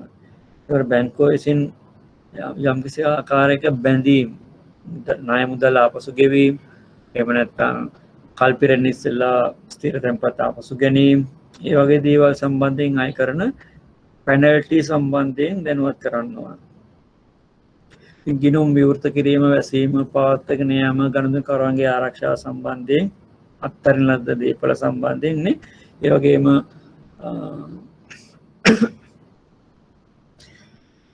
ගනුදෙනුකරුවන් මුල්‍ය පද්ධතියේ වැරදි දේවල් වලට භාවිතා කරනවද මුදල් විශුද්ධිකරණය වෙනවද ඒ වගේ දේවල් ගනුදෙනුකරු හඳුනා ගන්න වගේ දේවල් සම්බන්ධයෙන් ප්‍රඥප්තියට අනුව කටයුතු කරන්න පුළුවන්.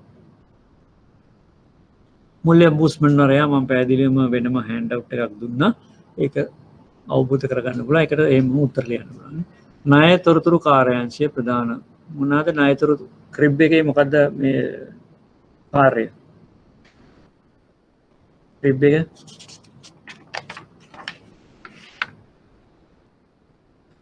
ණය පහසුකම් ලබා ගන්න වඩා පහසු පරිසරයක් නිර්මාණය කරන එක තමයි ක්‍රිබ් එක කරන්නේ. ඒතර එක පැත්තකින් මුල්‍ය ආයතන ආරක්ෂාව වෙනවා. මොකද ක්‍රිබ් එකේ නමක් සඳහන් වෙන්නේ නරක ණය තියෙන අයගේ. ඒකට ණය ගෙවීම නැත්නම් වගකීම් පැහැරහැරී ගනුදෙනුකරුවන් පිළිබඳව ඉතාම ඉක්මනින් හඳුනා ගන්න පුළුවන්. ඒ වගේම ණය තොරතුරු කාර්යාංශය මේ තොරතුරු ණය තොරතුරු එකතු කරනවා. එක ණයකරුවන්ගේ වගකීම් ණයගැතිභාවය සම්බන්ධයෙන් තොරතුරු ලබා ගන්නවා. ඒ සම්බන්ධයෙන් පුළුවන් තොරතුරු එකතු කිරීම සහ ඒ තොරතුරු නිසි පිළිවෙලට සකස් කර ගැනීම. ණය තොරතුරු අවශ්‍ය අවස්ථාවලදී අවශ්‍ය පුද්ගලයන්ට ලබා දීම.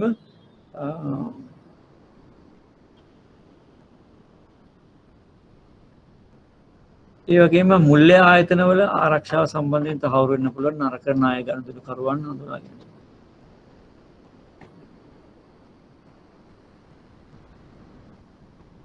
දිගු කලක සිට අපේක්ෂාවෙන් සිට ශුද්‍ර මුල්‍ය පනත. ශුද්‍ර මුල්‍ය පනත. එතන ශුද්‍ර මුල්‍ය මයික්‍රෝ ෆිනෑන්ස් කියන්නේ අද වෙනකොට ලංකාවේ ගැටලු සහගත තත්ත්වයට පත් වෙලා තියෙන කර්මාන්තයක්. මොකද මේකෙදී ඊටාම විශාල පොලී අනුපාත අය කරනවා කුඩා ගනුදෙනුකරුවන්ගේ. ඒ නිසා ඔයගොල්ලන් පහුගිය දවස්වල මතක ඇති නේ ගනුදෙනුකරුවන් සියදිවි විනාශ ගැනීමේ තත්ත්වයන්ට දක්වා භාජනය වුණා මේ ශුද්ධ මුල්‍ය ප්‍රශ්නය සහ මොකද කම්පැනි ගොඩකින් ගිහිල්ලා එකම ගනුදෙනුකරුට පොළඹවලා විවිධ ණය ප්‍රමාණයක් දීලා එතකොට ඒගොල්ලන්ට ඒක ගෙවා ගන්න බැරි වෙනවා. ඒ නිසා මේකේ ගනුදෙනුකරුවන් තුළ යම්කිසි විශ්වාසයක් මොකද සාමාන්‍ය විධිමත් මුල්‍ය පද්ධතිය තුළ තියෙන එකක් තමයි ශුද්ධ මුල්‍ය කියන්නේ යම්කිසි නියාමනයකට යටත් වෙනවා ඍජු නියාමනයක් නැහැ. ඒ නිසා තමයි මේ පනත ක්‍රියාත්මක කරන්න හේතුුනේ මේ ශුද්ධ මුල්‍ය ආයතන යම්කිසි නියාමනයකට යටත් කරලා ඒ පහසුකම් ලබා ගන්න ගනුදෙනුකරුවන්ගේ ජීවන තත්ත්වය වඩා යහපත් කරන්න. ඉතින් උඩාම ගනුදෙනුකරුවන් තමන්ගේ මුල්‍ය කටයුතු හරියට හසුරුව ගන්න තේරෙන්නේ නැති හින්දා ඔවුන් අමාරු වෙටෙන්න පුළුවන්. ඒතර ඒකට වාසියක් ලැබෙනවා මේ සම්බන්ධයෙන් යම්කිසි නියාමනයක් ඇති වුණාම නේ. මේකෙදී රටේ ආර්ථිකයේ එක කොටසක් වෙච්ච මේ ශුද්ධ මුල්‍ය ගනුදෙනුකරුවන්ගේ ආරක්ෂාව සහ ඒක විධිමත් විදිහට කරගෙන යන්න තමයි මේ දේවල් නැත්නම් මේ ශුද්ධ මුල්‍ය පනත ක්‍රියාත්මක වෙන්නේ. ඒ ওই විදිහට ওই ටික කතා කරාම හොඳටම ප්‍රමාණවත්. මම ටිකක් අද අමාරුවෙන් කතා කරේ මගේ මේ දත්තක පොඩි ඔපරේෂන් එකක් කරලා තියෙන හින්දා කමන්නේ නැහැ. කොහොම වුණත් මම හිතන්නේ දැන් ඕගලන්ට ප්‍රශ්න පත්‍රය ගැනත් යම් අවබෝධයක් ඇති. ඒ වගේම මේ වරින් වර සාකච්ඡා කරමු ප්‍රශ්න මේ විදියට පාඩමක් කරනාම මේ දැන් පළවෙනි කොටස් වලින් මම කිව්වා වගේ ඉස්සෙල්ලම ගනුදෙනුකරුවන්ගේ නිමැවුම් අවදානම සහ උන්ගේ ආරක්ෂාව විශ්වාසන්ත භාවය තහවුරු කරගැනීම මෙවැනි කොටස් වලින් තමයි වැඩිපුර ප්‍රශ්න තියෙන්නේ. ඒ පිළිබඳව හොඳින් අධ්‍යයනය කරන්න.